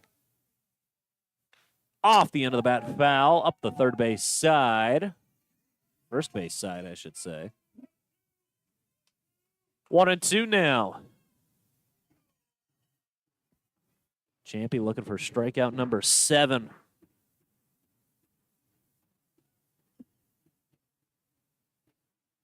Look, glance back at the runner at second. Here's the 1-2. Chop towards the middle. That ball will get right by Edie. Runner being waved home. Throw in from center. Cut off by Pinedo. And it's an RBI single for Austin Rees.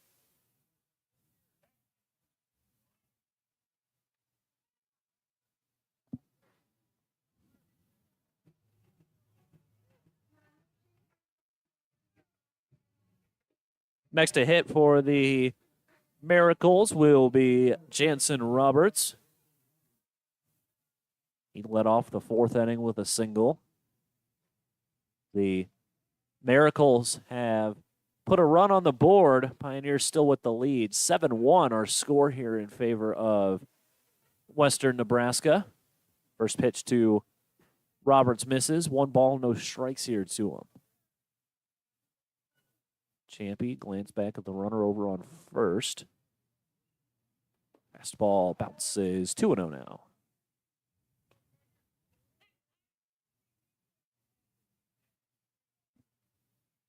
Roberts 1 for 2. As mentioned, he led off the 4th with a single.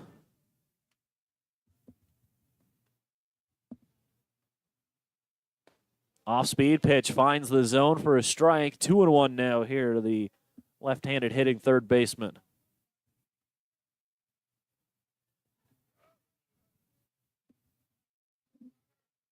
One run, 3 hits, 1 error, the line for the Miracles so far. 2-1. Off the end of the bat, foul. So from 2-0, it's now 2-2. Champy looking to bounce back and pick up a strikeout here. Or maybe roll one up here and end the inning. I'm sure he wouldn't complain about that either. They call it the pitcher's best friend for a reason. 2-2. Chopper off the end of the bat, foul, and I think that got Benny in a spot where it doesn't feel good to get hit at.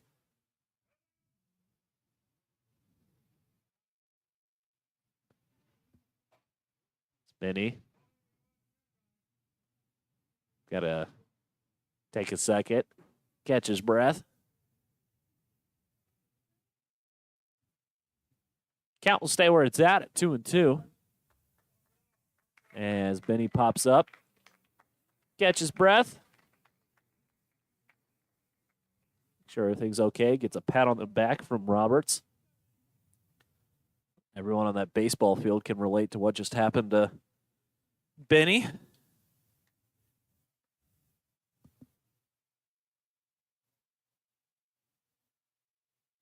Throws the mask on. Nothing fell off. He's okay.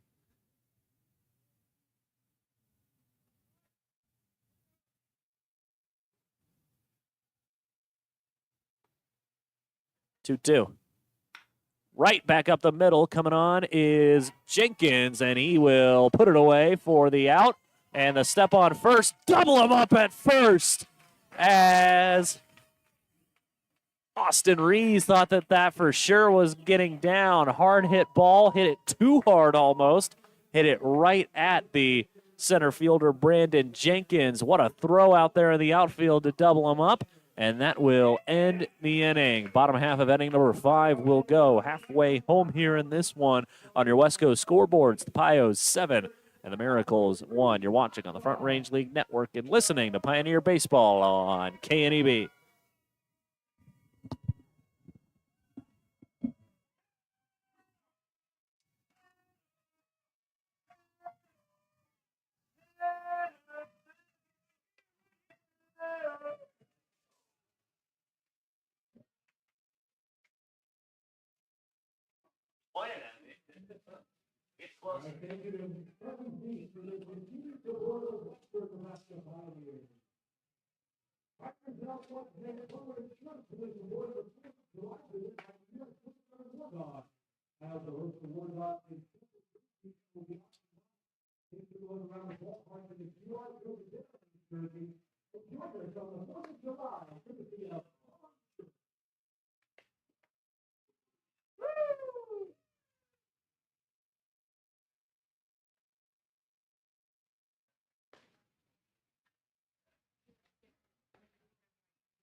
Beautiful play out there in center field by Brandon Jenkins to get an inning double play.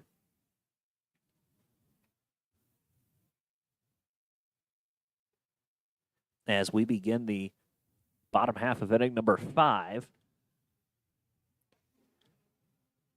Ashton Pinedo will be on to lead things off after he was up and Bryce Peterson was thrown out trying to steal third. So Pinedo gets a brand new count to play with.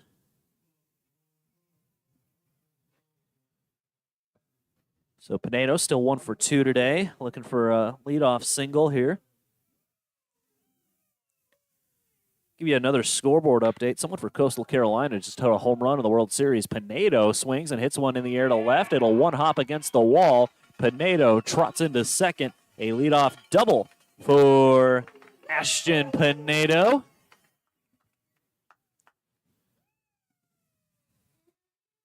Make him 2 for 3 today. Halfway to a cycle. So he's got a single and now a double. Last time we checked in, it was the top of the 5th out in Omaha between LSU and Coastal Carolina. Carolina's cut the lead in half. They were losing 5-1. Now they're losing 5-3 as Cooper Gorecki stands in here. First pitch misses for a ball, 1-0.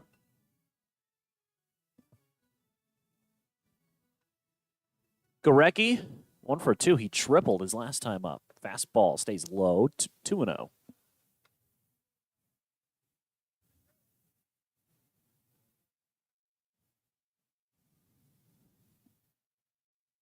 2 balls, no strikes. As the next pitch misses as well. 3-0 the count now to the Pioneers' designated hitter.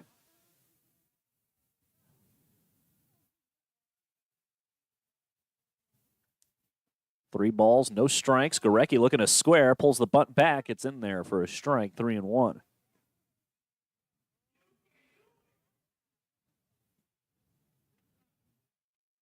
New pitcher on the mound, Sean Eierman on the bump for the Miracles as the 3-1 popped foul will go full 3-2.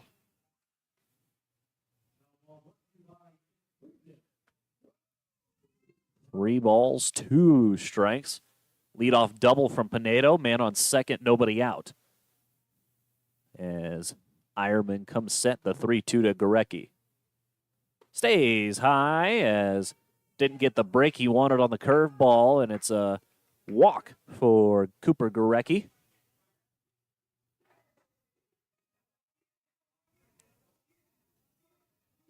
Next to hit for the Pioneers will be Ben Kern.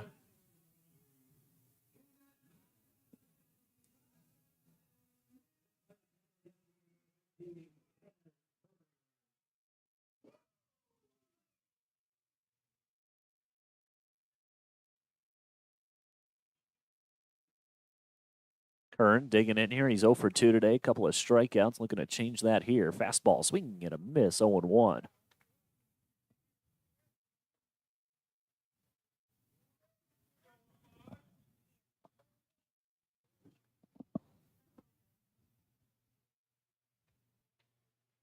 Oh, 1.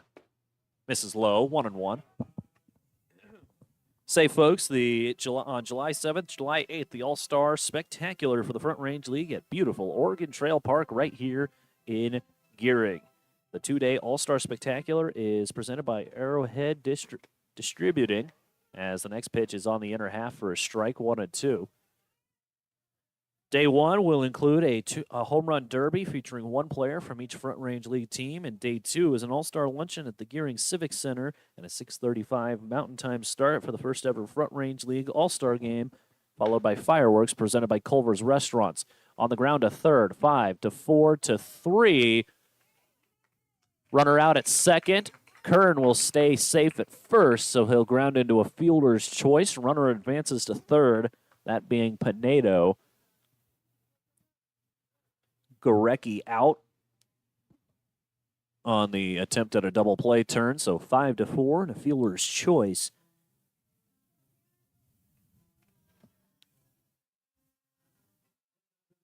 As next to hit will be Tanner Lancaster.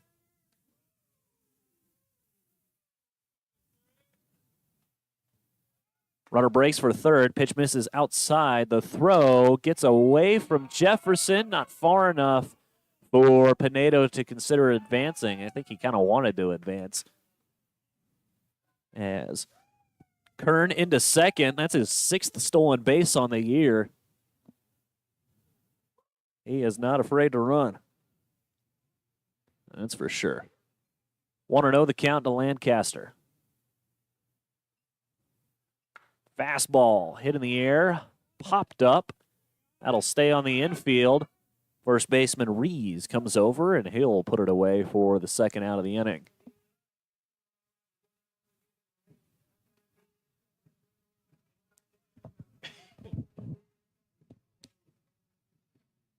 Two gone here in the bottom half of inning number 5. Brandon Jenkins will be the next to hit. Jenkins doubled his last time up. First pitch on the outer half of the plate for a strike, 0-1 now.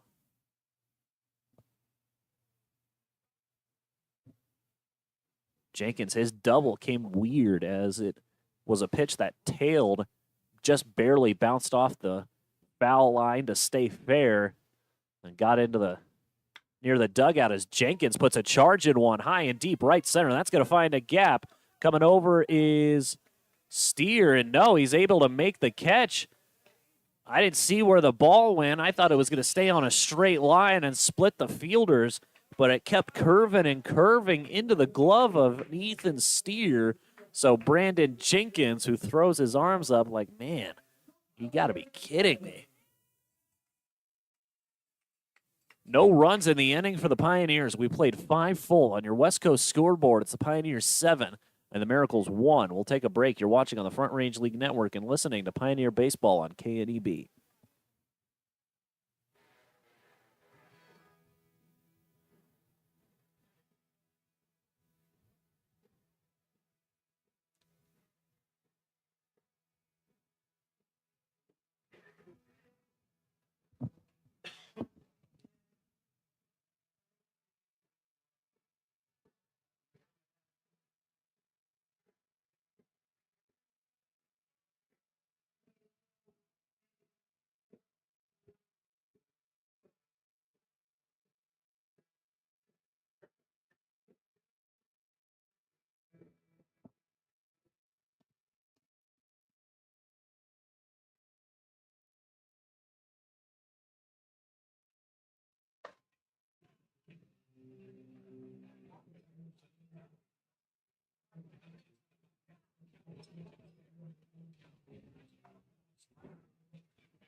Welcome back to Oregon Trail Park as we begin the top half of inning number 6.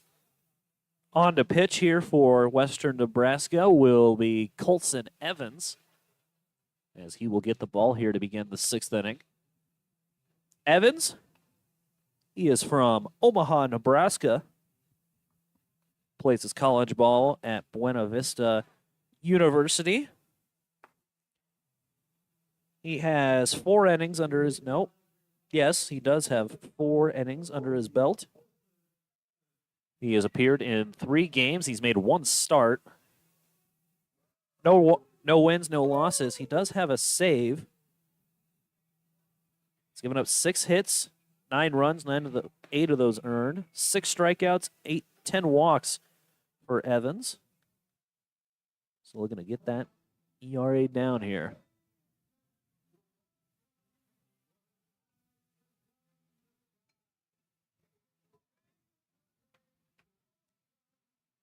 Three, 4, 5 guys due up here for El Paso County, as Maddox Stoll will be the one to lead things off. First pitch fastball at the knees for a strike. 0-1 the count. Nice pitch there by Evans. That pitch did not take long to get to the catcher's glove. 0-1. Fastball back foul. 0-2 now. Martinez, he is 1 for 2 today.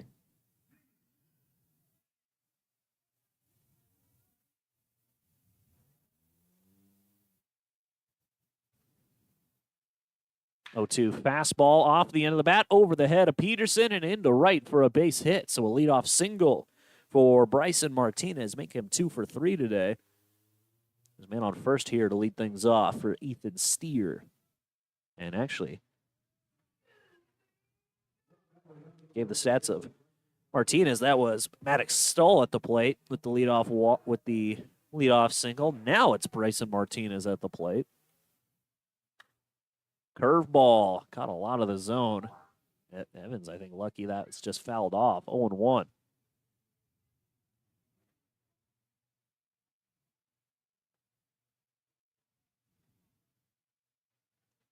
So Martinez 1 for 2 today. As the next pitch is a fastball that just misses off the plate for a ball. 1-0. 1-1, I should say. Solid 5 innings of work for Carter Champy. So he's in line for the win here, should this lead hold, as the next pitch misses down and away. 2-1 now.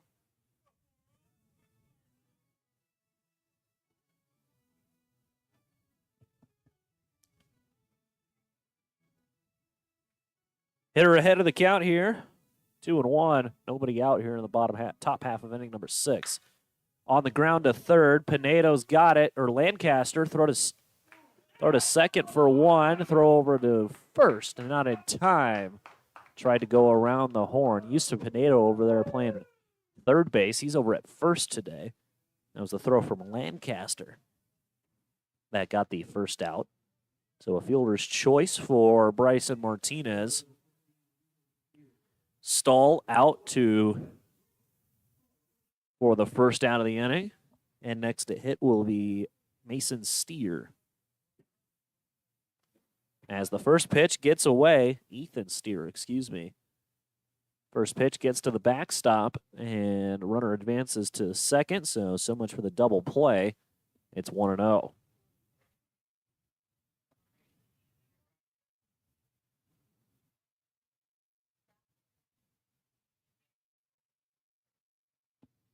One ball, no strikes. Runner on second, 1 out in the inning. Fastball foul.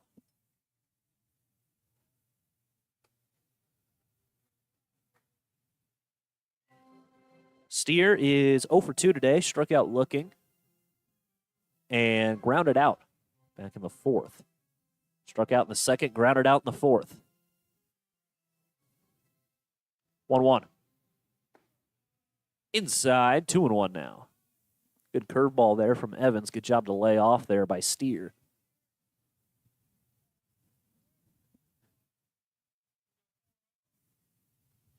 Evans comes set, runner in scoring position for the Miracles. 2-1. Fastball stays high. Steer thought about going after it. Wisely stays back.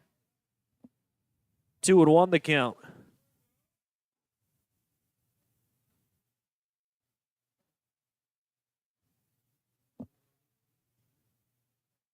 Two one, broken bat, and it's foul. Part of the bat came flying right back at Evans. As Spencer Steer's going to need a new bat. That's split perfectly in half. First base coach comes out to grab the other half of the bat.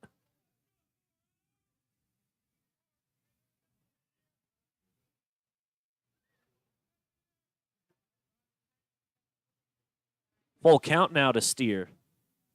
Runner breaks for third. Pitch misses. The throw down is going to get in the outfield as the runner slid into Lancaster. He couldn't reasonably make a play there.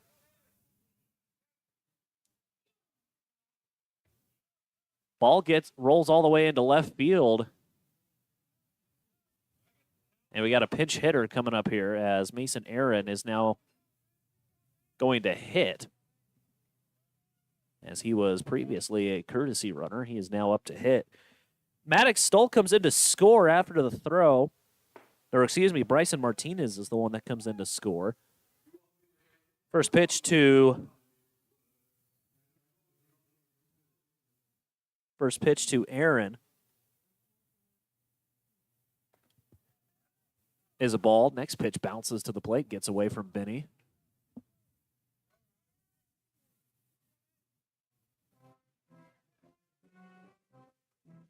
So Mason Aaron ahead of the count here, 2 balls, no strikes.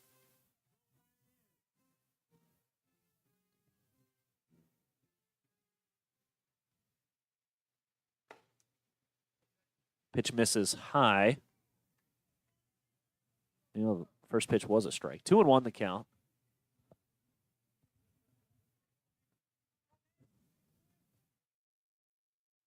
Fastball off the end of the bat, foul.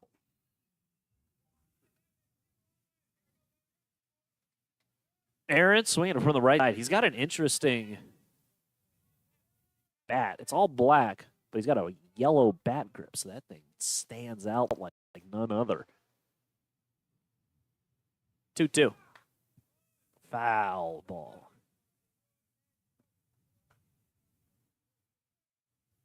Benny calls time. He'll come out and talk with Colson Evans, make sure they're both still on the same page. Said, what do you want to throw to put this guy away? Here's what I want to throw. Here we go. Runner on second, 1 out, 1 home. Here in the top half of inning number 6. 2-2. Too high, 3-2.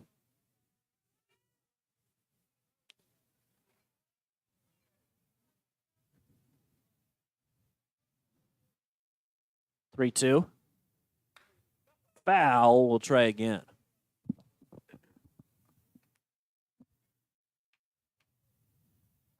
Out in Omaha, LSU, Coastal Carolina are the bottom of the 8th now, 5-3 in favor of the Tigers. Payoff pitch in the air towards right. Coming on is Marlin. He's not going to get there. It's a single for Mason Aaron. And there's runners on the corners here with 1 out for the Miracles.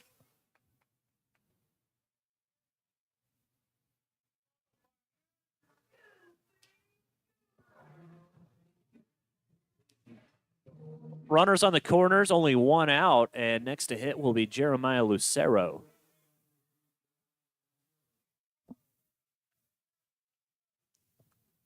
Lucero looking to bunt. First pitch is a fastball that misses outside. He was able to pull the bunt back in time. It's 1-0.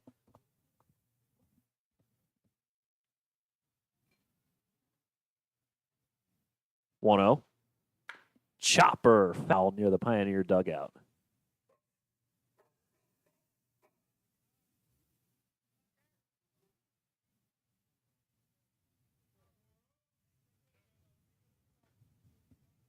Ball on a strike now to the Miracle shortstop. Still only one out in the inning. Runner breaks for second. Throw to second is off the glove of Peterson. Gets into the outfield. Throw's going to go to third, and the throw's off the glove of Lancaster.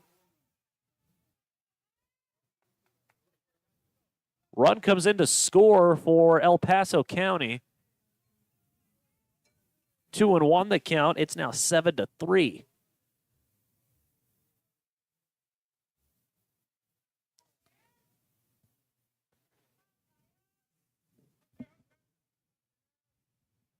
Two balls and a strike. Evans gets the sign. Fastball bounces to the plate. 3-1 now.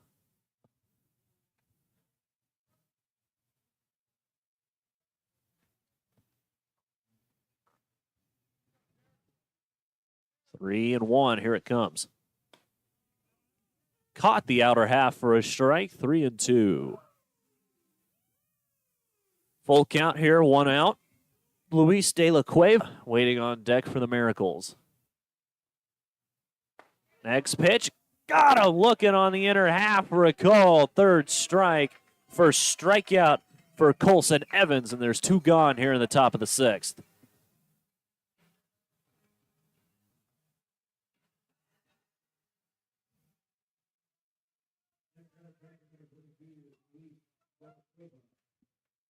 Next to hit, Luis De La Cueva. Runner on third with two outs as a big swing and miss there from him. 0-1 the count. Yeah, Ethan Steer came in to score after Mason Aaron, I should say, tried to come in to score as De La Cueva in the air to center. Right center coming over is Jenkins. He'll find it, and there's out number 3. 2 runs come across to score for the Miracles. 2 runs on 2 hits. No errors. And 1 man left on. We'll go to the bottom half of inning number 6. On your West Coast scoreboard, it's the Pioneers 7 and the Miracles 3. We'll take a break. You're watching on the Front Range League Network and listening to Pioneer Baseball on KNEB.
Ready to begin things here.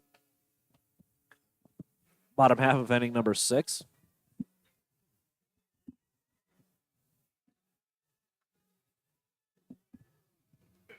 Pioneers will begin their 4th time through the order.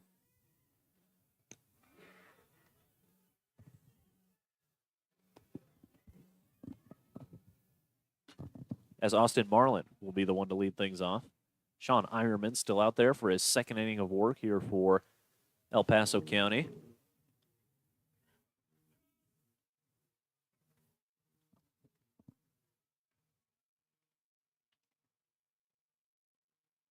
Marlin 1 for 1 today.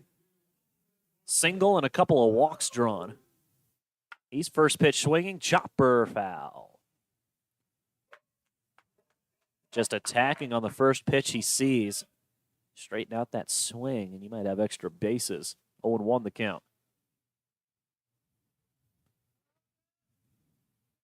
Now he's looking to square. Bunt up the line. It'll get foul.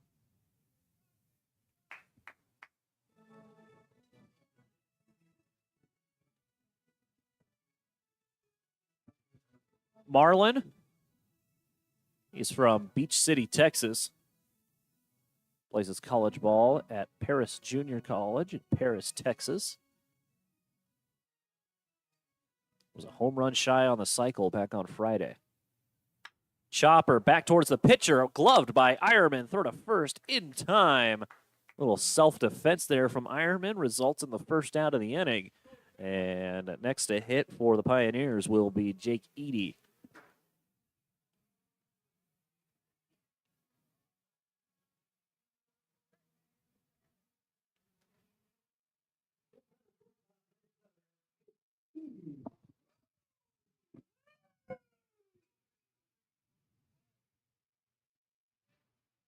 First pitch is a fastball to Eady, misses inside, 1-0 the count.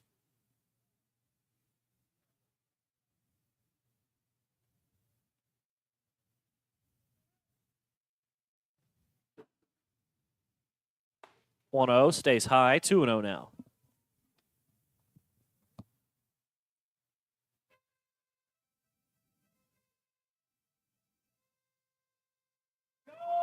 Eady is 2 for 2 today. Hit a sacrifice fly his last time up. 2-0, misses low, 3-0.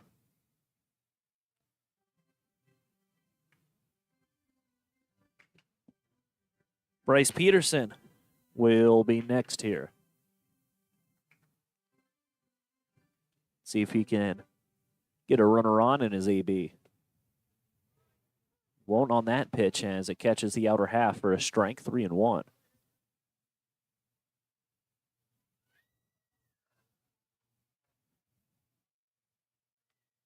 Three balls, 1 strike here. Here comes the next pitch to the Pio shortstop. Pitch misses, ball 4, and Jake Eady draws the walk. They still have not been able to get him out today. And next to hit with 1 on and 1 out will be Bryce Peterson.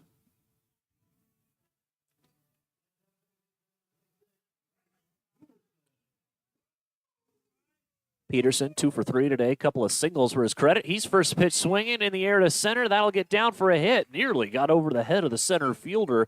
Had to stick his glove out to make sure it didn't bounce over him. And it's first and second. Back-to-back base runners here for Western Nebraska. Little 1-out magic here, and next to hit will be a pinch hitter, Jake Watson. Will be the next to hit.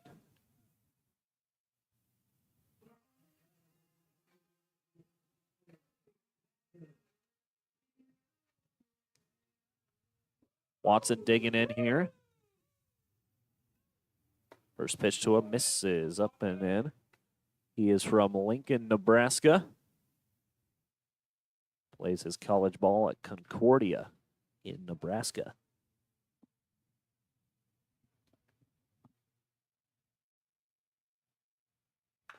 He swings at the next pitch he sees. Up the line, foul, 1-1 now.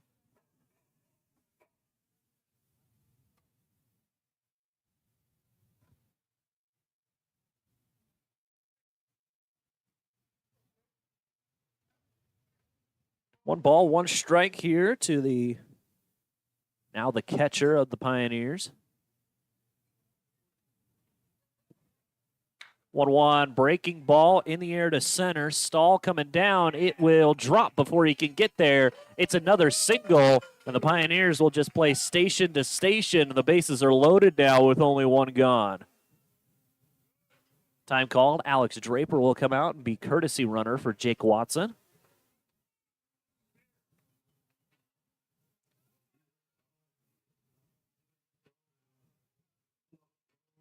After the ground out, 3 guys have got on base here. First it was a walk by Eady, and now 2 singles for the Pioneers.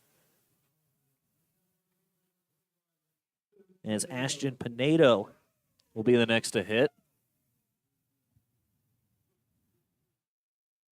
Swings at the fastball in the air, left center. That'll get down for a base knock. 1 run in. Throw will go to third, and Watson is out on the tag. Draper out on the tag, I should say. Thrown out, trying to advance to third. Meanwhile, 2 runs in to score for Western Nebraska. As they extend their lead, it's now 9-3 in favor of the Pios.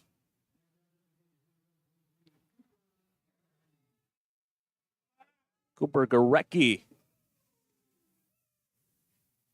next to hit. He swings at the first pitch he sees. Coming over will be Stahl. He'll find it, and there's the third out of the inning. Pios get two. They answer the two in the top half of the inning from the Miracles. As we'll go to the top half of inning number 7 on your West Coast scoreboards. The Pioneers 9, the Miracles 3. We'll take a break. You're watching on the Front Range League Network and listening to Pioneer Baseball on KNEB.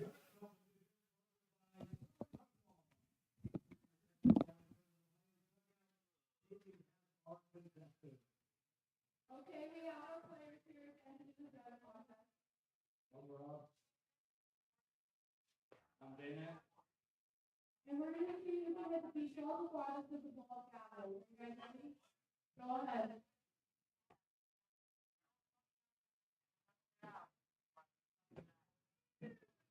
All right, looks like we have a winner.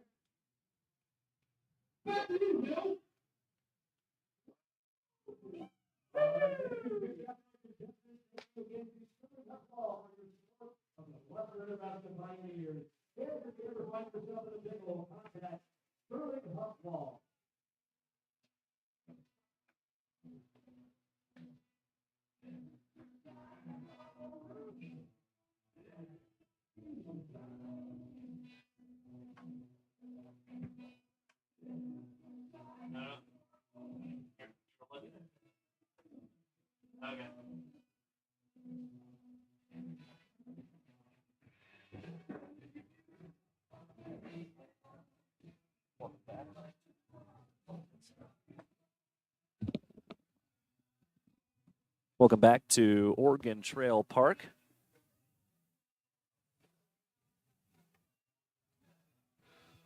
Top half of inning number 7 set to get underway. As Maverick Alcaria will be the one to lead things off. He was looking to square, pulled the bunt back, 1-0 the count.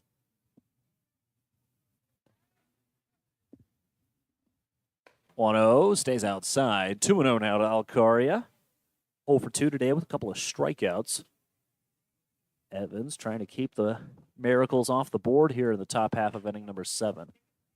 Next pitch on the plate for a strike. 2-1.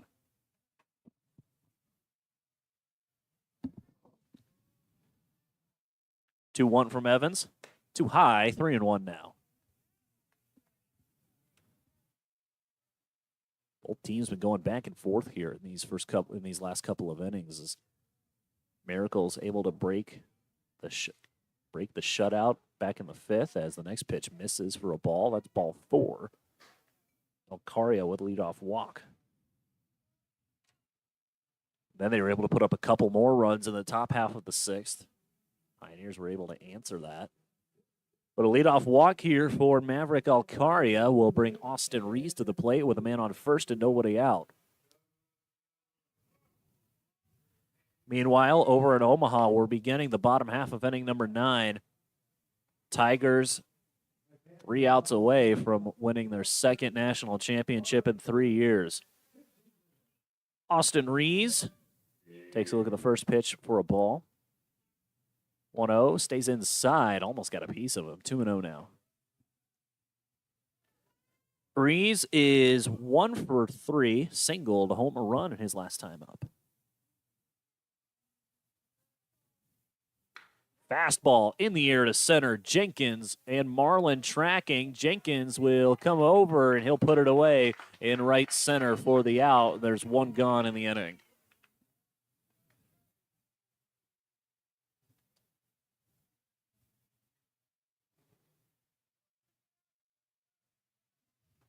One out, runner on first, and next to hit will be Jansen Roberts.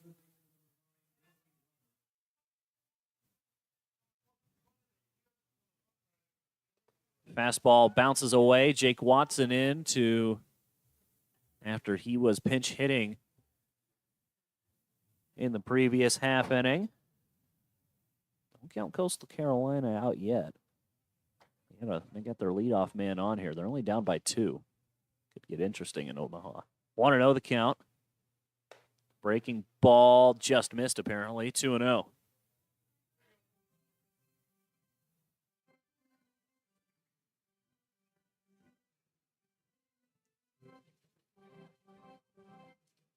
Evans glance back at the runner on second. Next pitch floated in.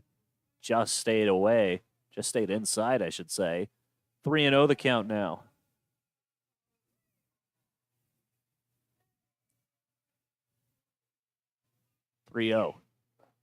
Bounces, and it's a 4-pitch walk drawn by Roberts.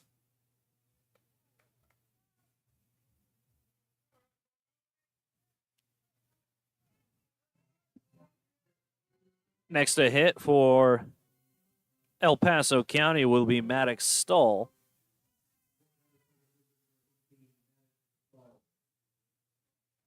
Singled his last time up.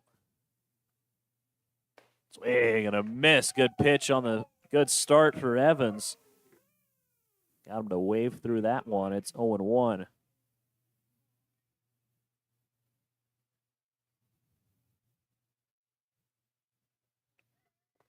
Bounces to the plate.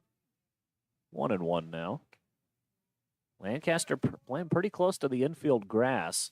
Now he takes a couple of steps back. Infield and double play depth. Second base and shortstop. 1-1. Bounces to the plate. 2-1 now.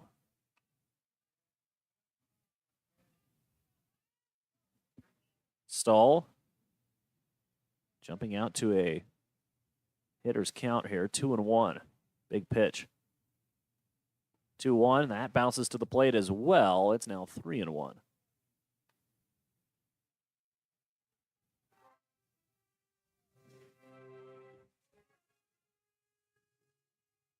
Three balls, 1 strike. Chopper towards the left side. Lancaster's got it. Throw to second for 1. Throw to first, not in time. And it's a fielder's choice, excuse me.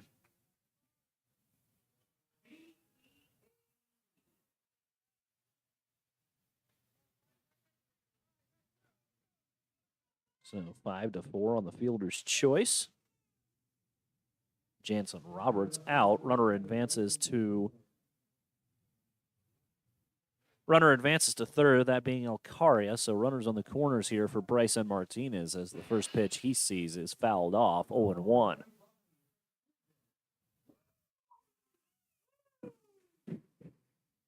And it's final in Omaha. Swing and a miss. 0-2 to Bryson Martinez. It's a final in Omaha as Coastal Carolina grounds into a double play to end it.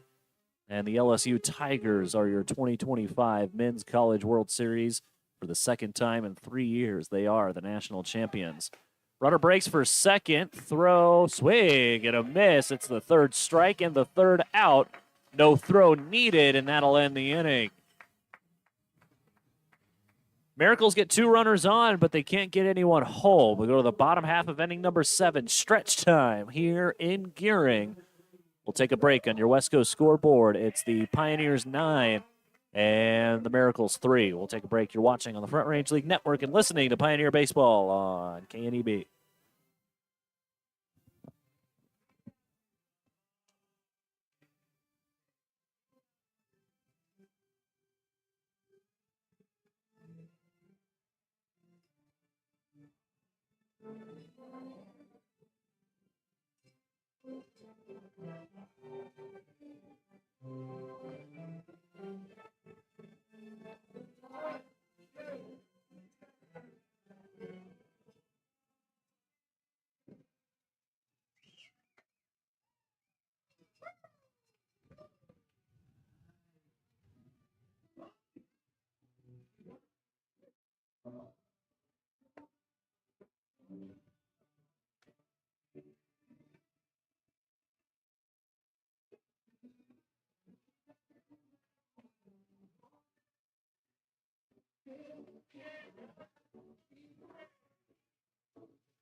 Welcome back to Oregon Trail Park as we begin the bottom half of inning number 7. Ben Kern will be the one to lead things off for Western Nebraska. Sean Eierman still on the bump for El Paso County.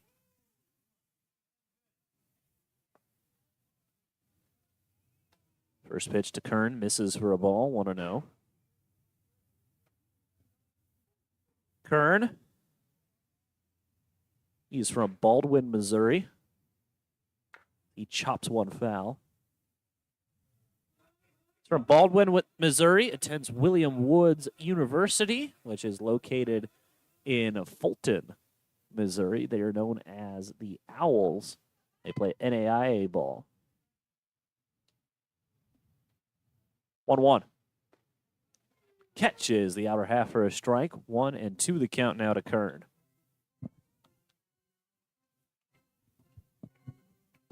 Kern 0 for 3, grounded into a fielder's choice his last time.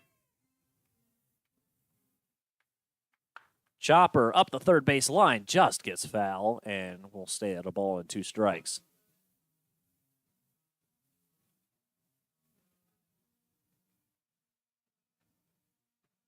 Six, 7, and 8 guys due up. Actually, it's the bottom third of the order due up here for Western Nebraska as Kern swings and misses at that pitch, and he is down on strikes. There's the first out.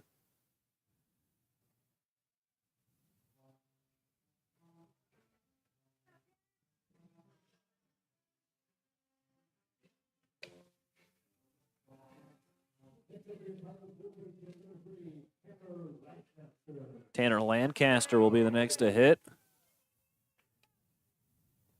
Lancaster looking to square. He's able to pull the bunt back in time.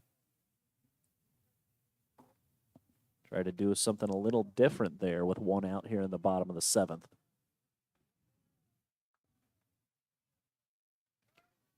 Lancaster, he is 0 for 2, popped out his last time up. 1-0. Too high, 2-0.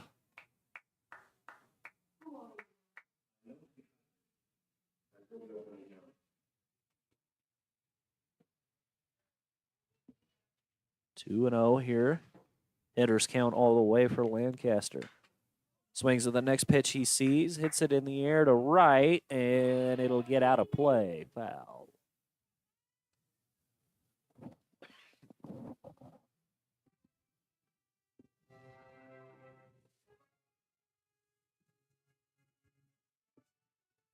Lancaster trying to get something going here with 1 out, the bottom of the 7th. He's going to look to square again, pulls the bunt back, 3-1.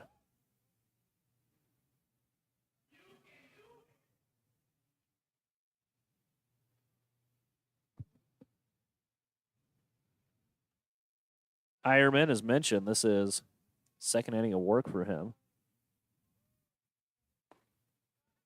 Actually, this is the third inning of work for him as the next pitch is a strike to Lancaster. Only 38 pitches through 2 1/3 innings of work. Not bad for Eierman. Payoff pitch stays high, and that's ball 4. Lancaster, for the second time today, he'll work the walk. There's a man on first here with only 1 gone.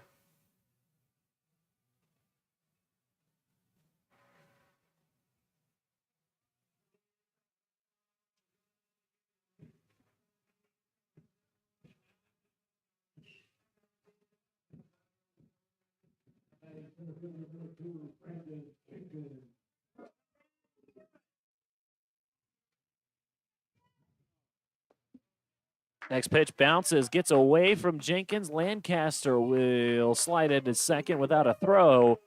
Runner in scoring position now here for Brandon Jenkins.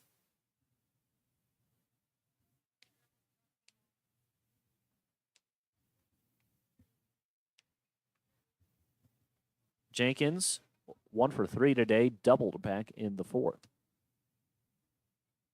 1-0, fouled back. That was a rocket over the press box.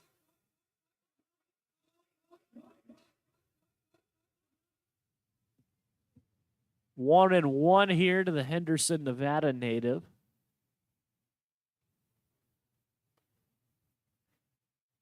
Breaking ball, foul, and it's 1-2.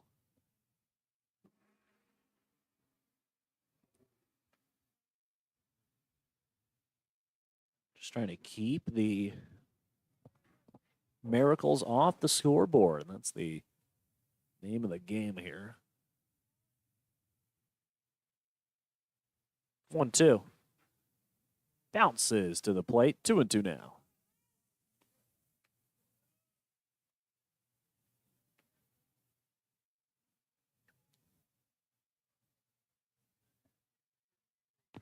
Nine runs, 12 hits, and 1 error of the line for Western Nebraska. 2-2. Good eye there from Jenkins. 3-2.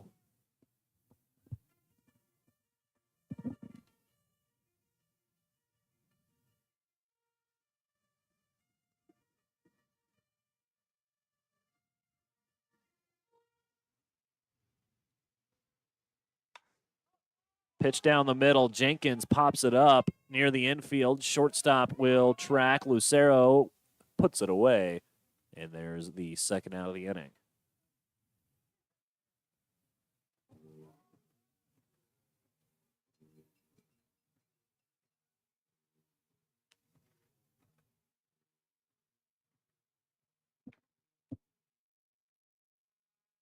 Two outs now, and the next to hit will be Austin Marlin.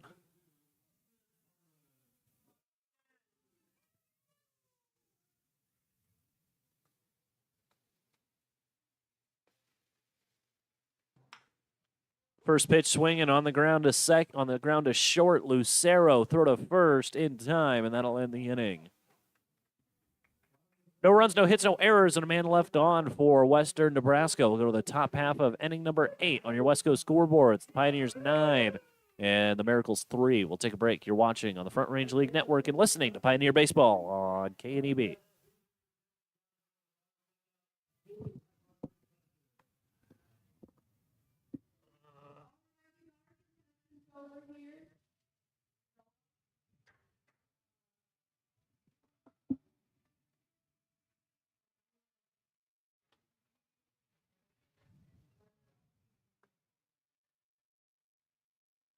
And they're going to do 50 back today. So we're going to start over here, run to the back, then 10 times around the back, and then run back. Are you guys ready? Set, go.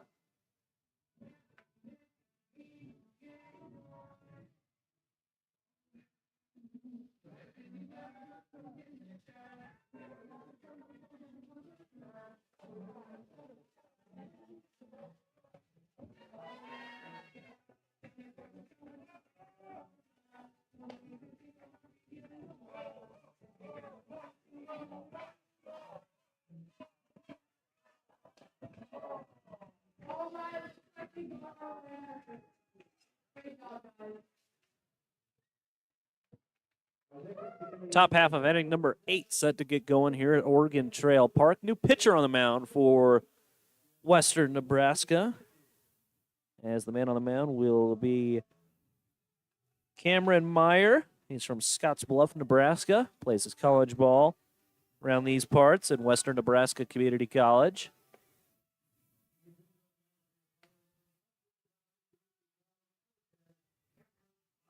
Meyer making his 4th appearance this year.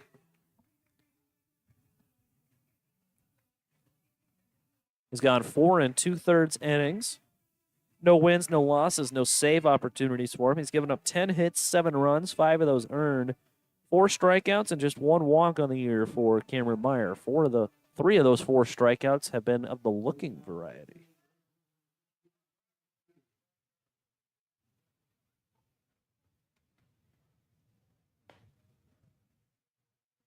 Ethan Steer will be the one to lead things off as the first pitch to a misses for a ball, 1-0. Next pitch is a strike. 1-1 now.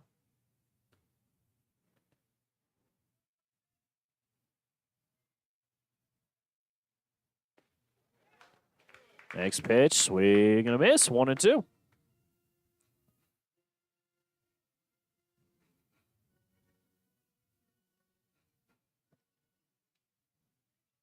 One ball, two strikes. Did it catch the corner? Just missed, and it's 2-2.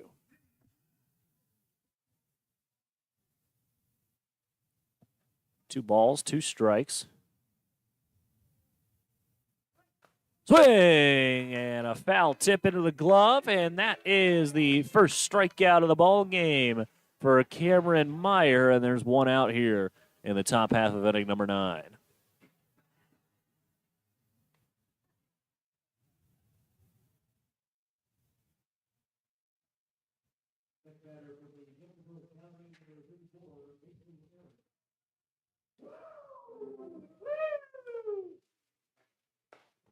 First pitch to Mason Aaron as he'll dig in here. Swing and a miss, 0-1.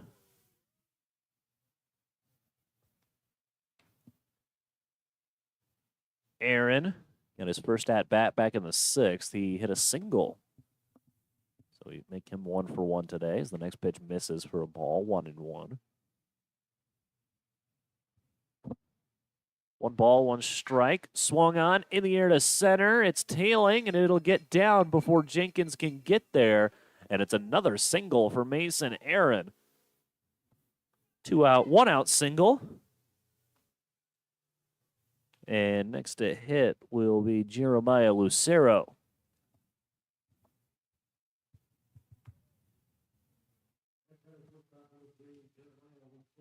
Lucero 0 for 3, struck out looking his last time up.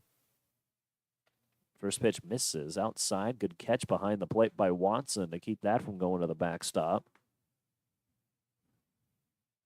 1-0 the count.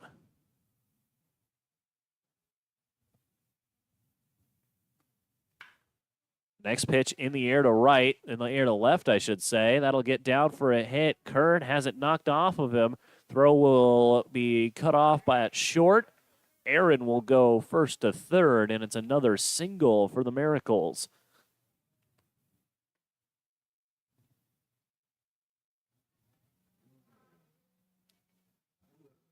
Two singles with 1 out, and next to hit with runners on the corners will be Luis De La Cueva.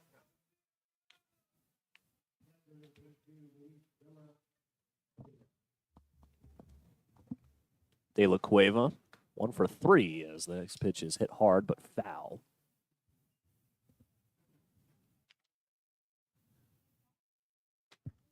Flew out to center his last time up back in the 6th inning. 0-1, good slider there from Meyer as De La Cueva just misses it. Quickly now, it's 0-2 now.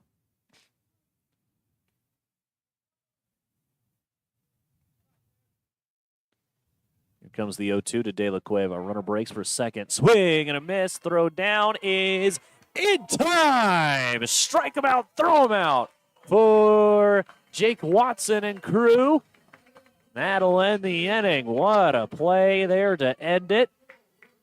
Miracles leave 1, and the manager out wanting to talk about it. We'll take a break on your West Coast scoreboard. It's the Pioneers 9 and the Miracles 3. You're watching on the Front Range League Network and listening to Pioneer Baseball on KNEB.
Chance for the Pioneers to add some insurance runs here in the bottom half of inning number 8 as they lead things 9-3.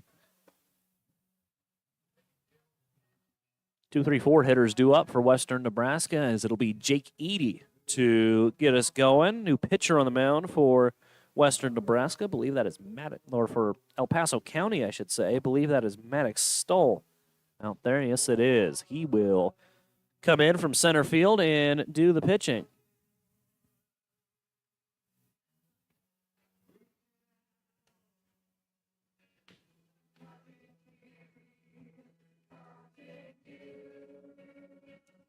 Eady, he is 2 for 2 today. Couple of doubles, hit a sacrifice fly, drew a walk in his last plate appearance.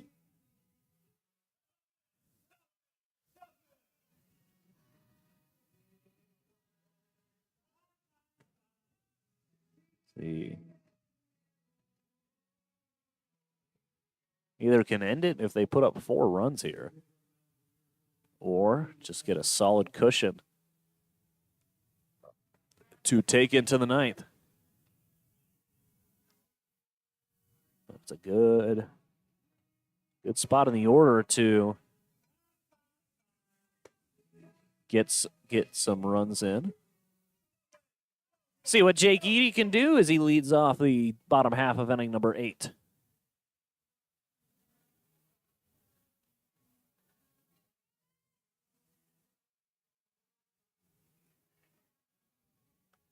It's always really funny at the end of the game, those batters boxes that they line out at the beginning of the game with the chalk. They are basically gone at the end of every game. It's really funny to see that.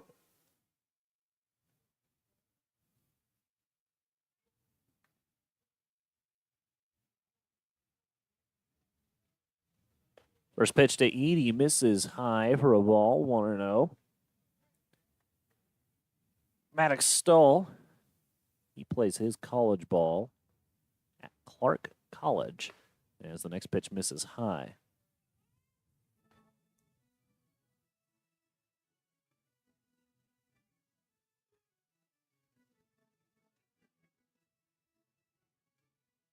Two balls, no strikes. Here it comes. Outside, ball 3.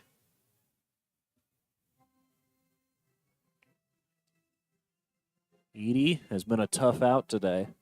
As mentioned, he's 2 for 2, drew a walk. His last plate appearance, looking to do that again. 3-0 the count to him here.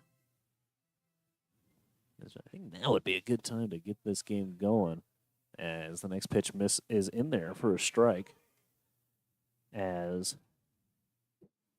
right about now is the time that they were calling for thunderstorms, although they've kind of backed off on that prediction. Just was not there to develop like they thought it would a couple hours ago. As Eady pops one right up the chute, and for the first time today, he is out as he pops out to the pitcher. One out in the inning, and next to hit will be Bryce Peterson. And they've kind of called off the dogs when it comes to those storms, but you never know. In this part of the country, it'll, looks clear, and then you blink, and all of a sudden, a bunch of clouds just start rolling in. As the first pitch to Peterson's on the plate for a strike, 0-1. Gering is under a severe thunderstorm watch until 9 o'clock tonight. Swing and a miss, 0-2 the count.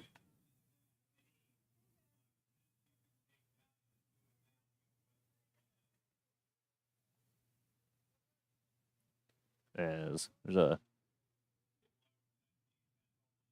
0-2 outside, 1-2. We have a lot of the staff communicates via radio, kind of walkie-talkie type things here at the ballpark, and I just heard owner Chuck Heeman over the radio say, "Hey, let's start getting let's start getting all the tents down now because we have weather rolling in." I was saying that there's some weather expected to roll in here soon. As mentioned, Gering being on a severe thunderstorm watch until 9 o'clock today. 2-2 the count as the next pitch misses high. Full count now.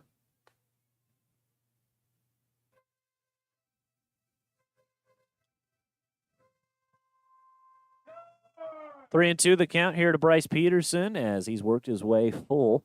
I see some flies or some type of bugs gathering around as Peterson hits one off the end of the bat. Coming on is Steer. He took one step in and quickly had to turn around to chase it down. Able to put it away, and there's 2 gone in the inning.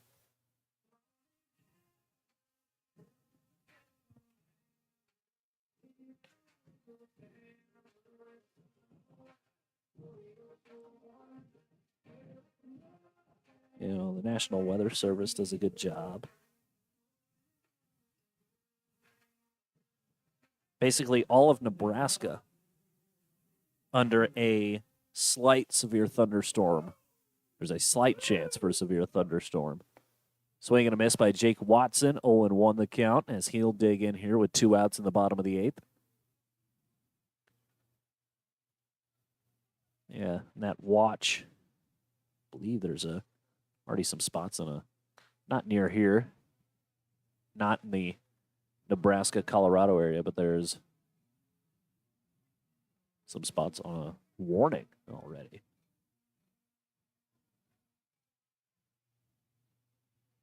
It looked like there's already a big storm over in eastern Wyoming coming towards Panhandle, Nebraska as the next pitch hits foul. Next pitch is foul. 0-2 now.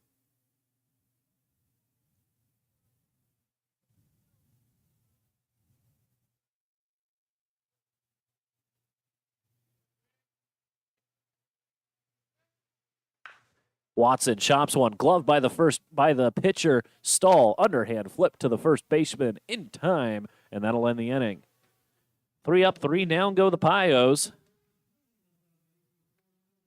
Under Wesco scoreboard, it's the Pioneers 9 and the Miracles 3.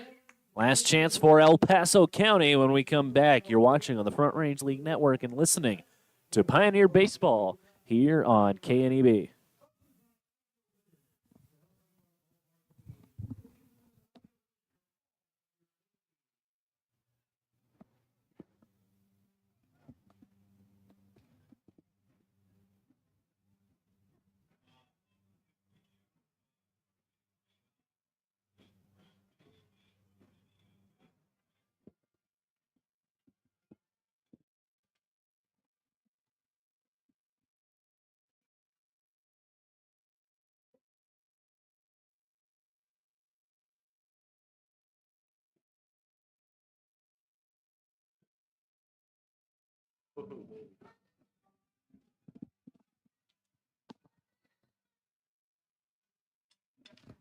Welcome back to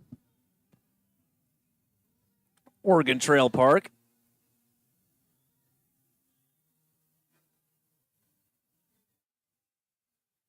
As new pitcher on the mound for Western Nebraska. I believe that is Jackson McFarland out there on the bump. He'll be tasked with getting these final 3 outs.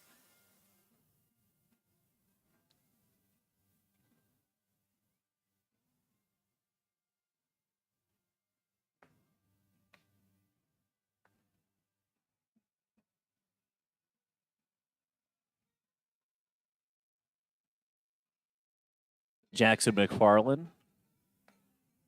Not his first pitching appearance. He's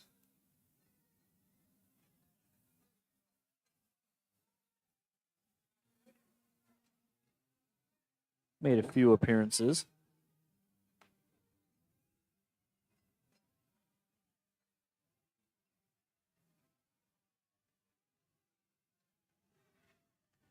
McFarland, he is from Terre Haute, Indiana. Plays his college ball at St. Xavier University.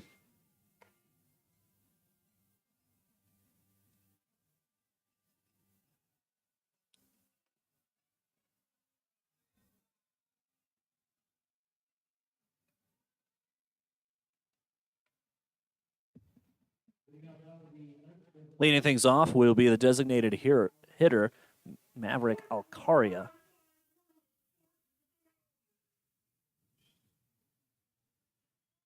Alcaria 0 for 2 today is the next pitch. First pitch to him is in there for a called strike. 0-1 the count.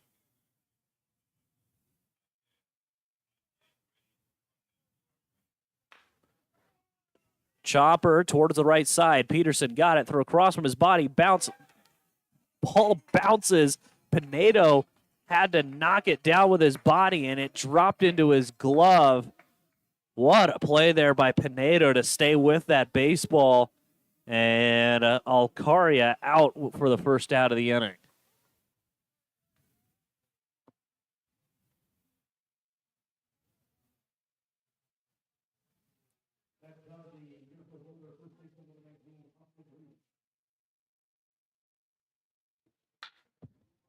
Reese swings in the air to left, going over his Kern. It'll get over his head and down for a base hit. Rounding first on his way to second is Reese. He will get in there, and it's a double for Austin Reese. One out here in the top half of inning number 9. Oh, yeah, you look at the clouds. They are rolling in quickly, and our producer Hayden was showing me the weather radar earlier, and it's rolling in quick. Been doing nothing but talking about weather for the last full inning. He's showing me the radar right now, and looks like the heavy stuff is just barely going to miss, but then there's a lot of stuff down in Sydney, Nebraska, going to be developing. 0-1 the count here to Jansen Roberts. There's a lot of heavy stuff over in Torrington, Wyoming getting hit a little bit as the chopper towards Peterson. He has it. Throw to first will be not in time. They'll say he was off the bag. By the way, a run comes in to score. Heads up base running by Austin Reese. And now Easton Babe wants to ask a question about this. Either way, the run's going to count, and we're just got to figure out if we are going to be playing with 2 outs and a runner on first, or 2 outs and nobody on, and 1 out and runner on first. Nope. They'll talk about it. Runner is still safe. That's an RBI single for Jansen Roberts.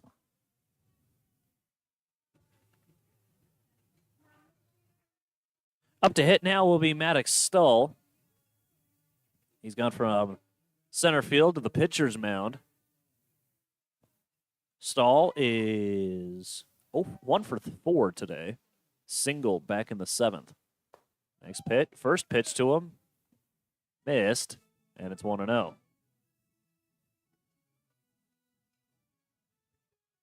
Singled in the 6th, did Stull.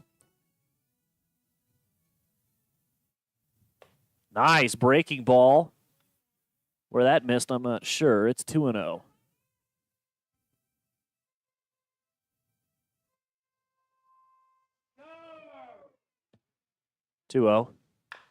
Chopper towards the left side. It'll stay fair. Lancaster can't handle it, and everyone's going to be safe.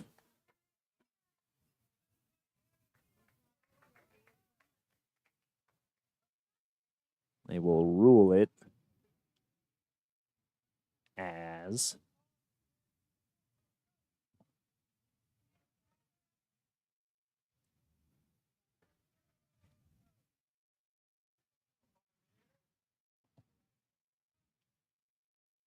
as a hit. Say he was going to safe regardless. Bryson Martinez next to hit for El Paso County. Runners on first and second here. Only 1 out in the top of the 9th. As the next pitch in there for a strike. 0-2.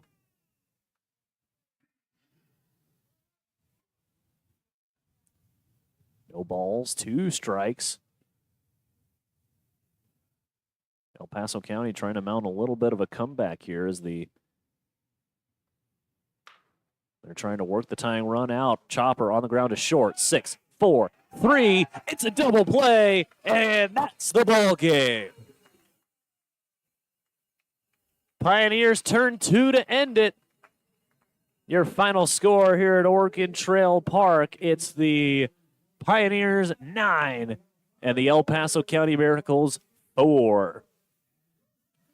When we come back, it'll be the Runza postgame show here on the Front Range League Network and on KNEB. We'll take a break. You're watching the Front Range League Network and listening to Pioneer Baseball on KNEB.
Whoops.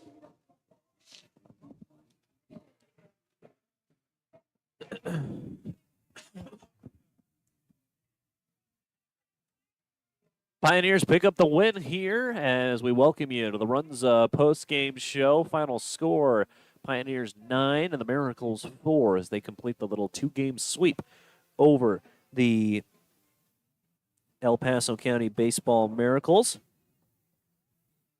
Go ahead and break down exactly what all went on here in this ball game as got started out quickly for the Pioneers as they put up a quick first run in the bottom half of inning number 1 after a little bit of a mess running around on a fielder's choice. Austin Marlin able to come in to score, and then Pinedo was out on the, Pinedo was involved in the fielder's choice. Jake Eady was thrown out as he got caught between second and third and ended up being thrown out. No runs until the bottom half of inning number 4 as the the bottom half of inning number 3, I should say. Pioneers put up a 4 spot in the bottom of the third as started out with Brandon Jenkins reaching on an error, Austin Marlin with a single, then an RBI single from Jake Eady and another RBI single from Bryce Peterson. Unfortunately, Lauren Binney would hit himself into a double play. Then Pinedo with an RBI single. And then Cooper Gorecki had himself an RBI triple. That put 4 runs across. Miracles wouldn't get their first hit until the 4th when Jansen Roberts led off the 4th inning with a single. Bryson Martinez also got a single as well for the Miracles. Only 1 run in to score in the top of the 5th. Top of the 6th, the Pioneers gave up a couple of runs, but also answered. Put up a couple more runs in the bottom half of inning number 6. Miracles were able to score 1 run in the 9th, but the Pioneers able to hold them off to hold on to the victory. Once again, your final score 9-4. And when we come back, we'll have our player of the game interview with tonight's player of the game. So that will be on your way next. You're listening to the Runza Postgame Show on the Front Range League Network and also on KNEB. We'll be back.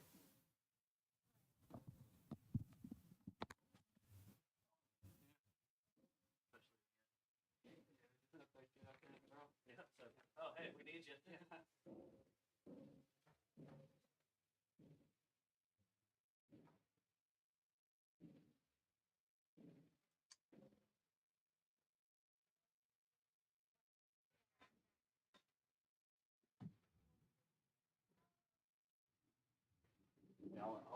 For sure. What happened? What happened? I saw Isaac over there. Yeah, I think it's like low in the back right here. Something happened. Yeah. I think he's fine now.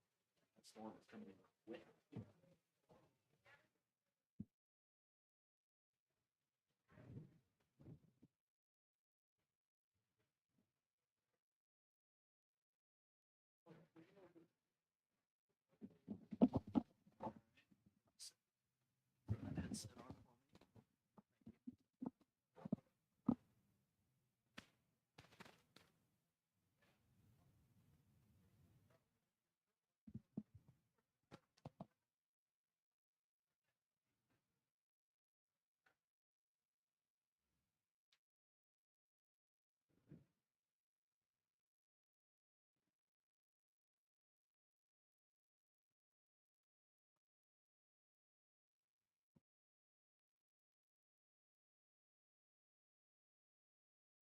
Welcome back to the Runza post-game show. Pioneers pick up the win by a score of 9-4 as they improve to 12-6 on the year. Player of the game, the starting pitcher Carter Champy from New Bern, North Carolina. Carter, you weren't the intended starter for today. Paul Pandero was actually scheduled to make the start, and in the middle of his warm-up pitches ended up having to come out for some reason. What was going on in the dugout? And you got up there real quick. Were you just ready to go? Kind of what was going on in the dugout at that point? I mean, at that point, they kept on asking people, like, who's ready to throw. They asked Colson Evans, and he was just like, I need to warm up a little bit. So I was like, I'll just go up there and throw. That's So basically what happened. You just volunteered yourself Yeah. after Paul got hurt, and you said, all right, I'll go out there. And Yeah. nothing to it. Man, you know what? If you didn't know any different, you'd think you were definitely the intended guy. I mean, didn't allow a hit until the 4th inning, and just a solid 5 innings of work, 5 innings, 3 runs, 1 run, 3 hits, 1 run. That run not earned, 6 strikeouts. What do you think was working for you for the best out there? I mean, all the pitches were working. Fastball was on, slider, changeup. I mean, when those series are on, people can't hit me that much, so that's what was working. Has that kind of situation ever happened to you where, you know, the guy who's intended to go all of a sudden gets hurt and everyone's looking around and say, Carter, you're up? Like, kind of what has that ever happened to you? I mean, it's never happened to me. Like, in college one time, I was warming up to go in the next inning, but then one of our pitchers got hurt. So then they said, take your time, which what I did. But, like, this has never happened to me ever. Yeah, definitely an odd set of circumstances here. Is this your first year playing summer ball? Last year I played like closer to home. Okay. But I only played like 3 games until I got hurt. But like this is like the most I've played in summer ball. So you played a little closer at home. So this is your first time kind of traveling out into different part of the country. What has been your favorite part? How have you enjoyed Gering and just traveling with the guys and seeing all the different places? I mean, it's pretty cool. I mean, I saw the monument around here. I mean, it's a cool place. Like, I've never been to Nebraska before, never been to Colorado ever. I mean, it's a cool experience. There you have it. Your player of the game, 5 innings, 3 hits, didn't allow a hit until the 4th inning, only allowed 1 run. That run ended up was not an earned run. Player of the game, Carter Champy. Carter, great game today. Thank you. That has been the player of the game interview here. We'll go ahead and take a break. We'll come back and look at the upcoming schedule for the Western Nebraska Pioneers. You're watching on the Front Range League and listening to the Runza Postgame show here on KADB.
Welcome back to the Runza Postgame show. To round things out, we'll go ahead and give you a look at the upcoming schedule around the Front Range League and then a deeper dive into the schedule specifically for the Western Nebraska Pioneers. And then we'll get out of here pretty quickly because as of 4:13 Mountain Time, I'm sure people listening on KNEB heard it come over the airwaves. A severe thunderstorm warning has been issued for Scotts Bluff here in Nebraska. So go ahead and talk about what's going on in the league today. Of course, the Pioneers take down the Miracles by a score of 9-4, and then later on it is going on right now. The Boulder 64s take it on the Fort Collins Foxes. Currently, they are in the bottom half of inning number 2, tied up at nothing apiece as one of the 2 top teams, you could argue, going head-to-head right now. Tomorrow, a few more games going on. Pioneers have the day off. The